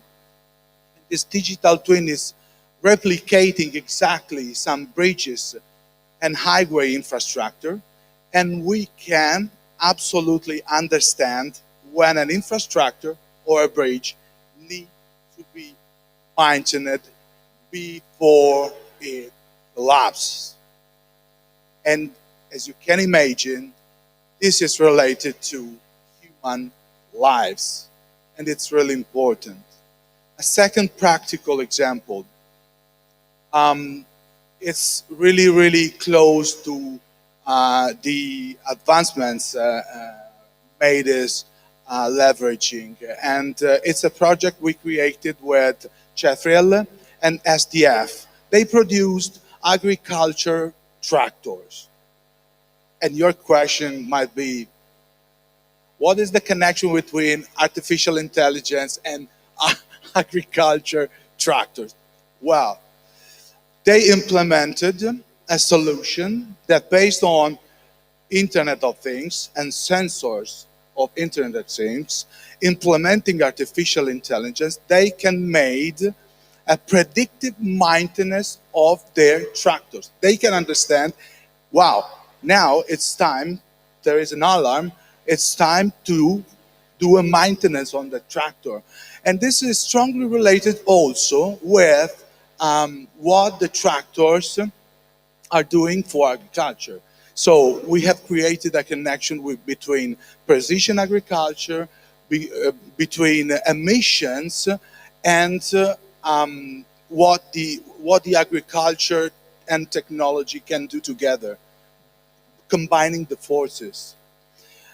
Last but not least, another project we created, for example, for the Ca' Foscari University and the University of Padua. It's a simple chatbot. It's a virtual assistant for students, but it made concrete and really the possibility to assist students 24 hours on 24, and in addition to separate what is an ordinary activity from an extraordinary activity that needs to involve human professions, and it takes a lot of time to be developed, but now all the students of these two important universities can benefit from this simple, I would say, virtual assistance based on artificial intelligence. So 3 concrete examples on how we can save lives, create a more sustainable agriculture, and assist people in a university field. Thank you, Maurizio.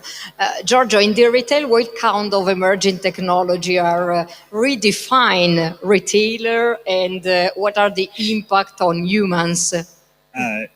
It's very important. For example, just to connect with Maurizio, we introduced the predictive maintenance on the cold pack. Cold pack is, in Italian, is centrale frigorifero. Then the machine will generate the cold for the entire supermarket. And the predictive maintenance is absolutely fundamental because to prevent the problems, because when a cold pack breaks down, all the supermarket doesn't receive any free air. Then it's quite complicated. Second one, we improved our let's say fluidodynamical computational calculation for the air intent to maintain the temperature. You can imagine that our gap of temperature, internal temperature in every point of a refrigerator is half degrees Celsius. Then we use fluidodynamical computational, the same of Formula 1, just to calculate the air inlet, air outlet, the eventual dispersion, and physical barrier to maintain the cold inside and to maintain the product in the perfect conservation temperature. The third one is, for example, the introduction of telemonitoring. We are capable to monitorize the entire supermarket in every corner of the world. Via remote, we have a central monitoring in Milan, near our innovation center, and maintain and control all the supermarket, all the components in the supermarket 24/7 to avoid every break situation, to generate sort of alarm, and this alarm arrive directly to the maintenance people that go to the supermarket in the fast way, because it's very dangerous to change the temperature inside. the refrigerator. Another one is the geolocalization of a food and beverage refrigerator. Worldwide geolocalization to have the perfect know-how and to have how every single refrigerator, beverage, pack and so on works, if in the right way, if in the worst way, and so on. Then a lot of, apart the e-commerce, a lot of news to control all the situation every moment. Okay, thank you. So last question to everyone. I asked to all of our speakers what your suggestions are to the students that are following us today in order to improve their foresight skills, their technical skills, probably also to work in future in companies like yours, for example, or in another way, of course. Giorgio. Just I arrived from the laboratory di sintesi finale of integrated design because I'm a teacher. Okay. Obviously, EPTA support this laboratory since 2011. Then, okay. The claim of this semester is digitalization, because it's a milestone for us. We have a 5 years plan, and the two milestones are digitalization and servitization, obviously integrated with the refrigerator, with the industry 4.0 and so on, but this is the mainstream, and obviously the connection with university is obliged.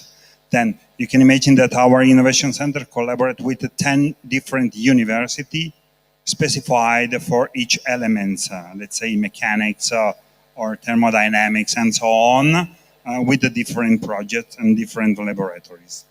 Thank you. Fabio? I would say, besides technical skills that would apply my company, what I saw is the more you know about strangely completely unrelated things, at some point they might help you bridge. You probably will find some links between your technical skills or your business know-how of the field that you're studying, because maybe you're studying programming or arts, probably you will know generally the field, and other completely related fields. At some point you will see the link. That link helps a lot on foresight. That's what's happening to us and the companies we are working with. Thank you. Maurizio, your suggestion? My suggestion is the world is going hybrid, and it's the same for education. So yes, improve your hard skills, soft skills, but please remain curious, because the base of every benefit that we can create for the humanity start from needs, concrete needs. And it was exactly for the majority of the companies and projects that had a big success during the past. I mean, Uber, Airbnb, or they start from needs, people needs, and then create an impressive project. This is and remain the base for our success. And this should be ever our focus. So, improve your skills, but remain curious, and remain curious in order to understand how the world is going ahead. Thank you, Maurizio. Any question? Of course. Always. So thank you very much for your contributions. I'm really curious about one of the things you said at first. So you decided as IBM not to go with face recognition as a technology. So in my path as a researcher, I read a lot of scientific contributions say why you decided not to develop this specific technology. So I'm really curious about the process behind this decision. So this was led by external forces, so you have seen bad implications from others using that technology, or you conducted an internal study and you came out with findings supporting this idea? It was an internal decision, but it was followed, or in such ways it was implemented by the majority of the tech company, because what we saw is a strong implication on people control, and we don't want to be part of that. We want to implement technologies that can bring benefits, concrete benefits for the people, for the companies that are our clients, but most of all for their clients. And what we analyzed and considered that IBM spent 6 trillion every year in research and development, that this technologies is not still completed in terms of capability to understand and to analyze the data they are collecting. But it's really, really important to manage that kind of technologies starting from an ethical point of view. And this is why we decided to do that. Other questions? Okay, are you sure? Okay, so I think the main topic of all the different point of view explained today in this event is just one: it's curiosity. Be curious, be innovative. So thank you so much. Okay, no, it's okay. Thank you, Maurizio. Thank you, Mosca. Thank you too. Fabio. Thank you, Giorgio. Thank you. Marita, Carmen, come on with the last speech to close the event. Yeah. For the conclusion, Carmen will describe the next steps of our project. Yes, so just Carmen. A few words to say that today was the first Digital Maturity Day out of 3 foreseen in DC for the M project. The next one will be organized in Madeira Island in 2022, yes, in July. And the last one in France in 2023. So the Digital Maturity Day, as you saw today, it's